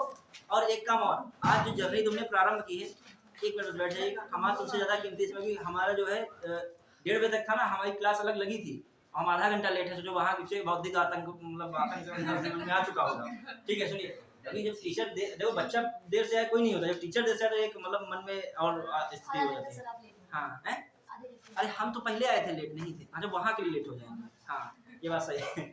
अब देखिए एक चीज समझिए, जो जर्नी तुमने यहाँ स्टार्ट की है समीक्षा अधिकारी की, तो अपनी कंटिन्यू रखिएगा, तभी इसको फायदा मिलेगा। रूटीन खूब लोग बनाते हैं कि 1 घंटा ये करेंगे, 2 घंटा पढ़ेंगे, खाना भी 15 मिनट में खाएंगे, ठीक है, दुनिया भर का चार्ट बनाएंगे, फिर फॉलो ज्यादा नहीं कर पाते हैं। इसमें तुम्हें कुछ नहीं, अपना 2 घंटा, मान लीजिए 3 घंटा देना है, मान लीजिए आपको लगता है कि मुझे बहुत फायदा नहीं हो रहा है, लेकिन तब भी 3 घंटे में अदर से बहुत फायदा हो जाएगा। तुम बैठोगे यहाँ कहानी सुनोगे, 50% कान में तुम्हारे गया तो कुछ ही फायदा हुआ, और जो पढ़ रहा है उसके रिवीजन हुआ। क्लियर? अब जब तुम रेगुलर रहोगे, टीचर को भी लगेगा हाँ सीरियस हो, तो वो भी स्पीड अपनी क्या करेगा। और फर्स्ट डे है आज, तो तुम्हें थोड़ा सा अजीब थोड़ा भी लग रहा होगा, हर चीज अजीब लगेगी, टीचर का पढ़ाने का तरीका, बैठने का तुम्हें, लेकिन अब कल परसों जब होगा तो रिदम बन जाएगा। 60-70 जितने दिन क्लास चले, कुछ ना कुछ आप सिलेबस को क्या कर डालिए। नहीं आए, सबको पता था, जो पहले वाले पढ़े थे उनका क्या हुआ, रिवीजन हुआ, कौन कंपनी कब बन रही है, क्या स्थापित हो रही है। सबसे दिक्कत तो ये है कि कंफ्यूजन वाली समस्या क्या करो, अपनी दूर करो। और जो नए वाले हैं कुछ नहीं लिख पा रहे हैं, जिनका हाथ धीरे चलता है, बाद में किसी कॉपी से क्या कर सकते हैं, नोट कर लीजिए। पढ़ाई को एक सपोर्ट बनाइए, उसमें क्या है, थोड़ी यहाँ प्रतिस्पर्धा रखिए, लेकिन सकारात्मक प्रतिस्पर्धा रखिए, समझ रहे कि नहीं। कॉपी नहीं देनी है, वो छीन लेना है तुरंत उससे, ये सब नहीं है आज के टाइम।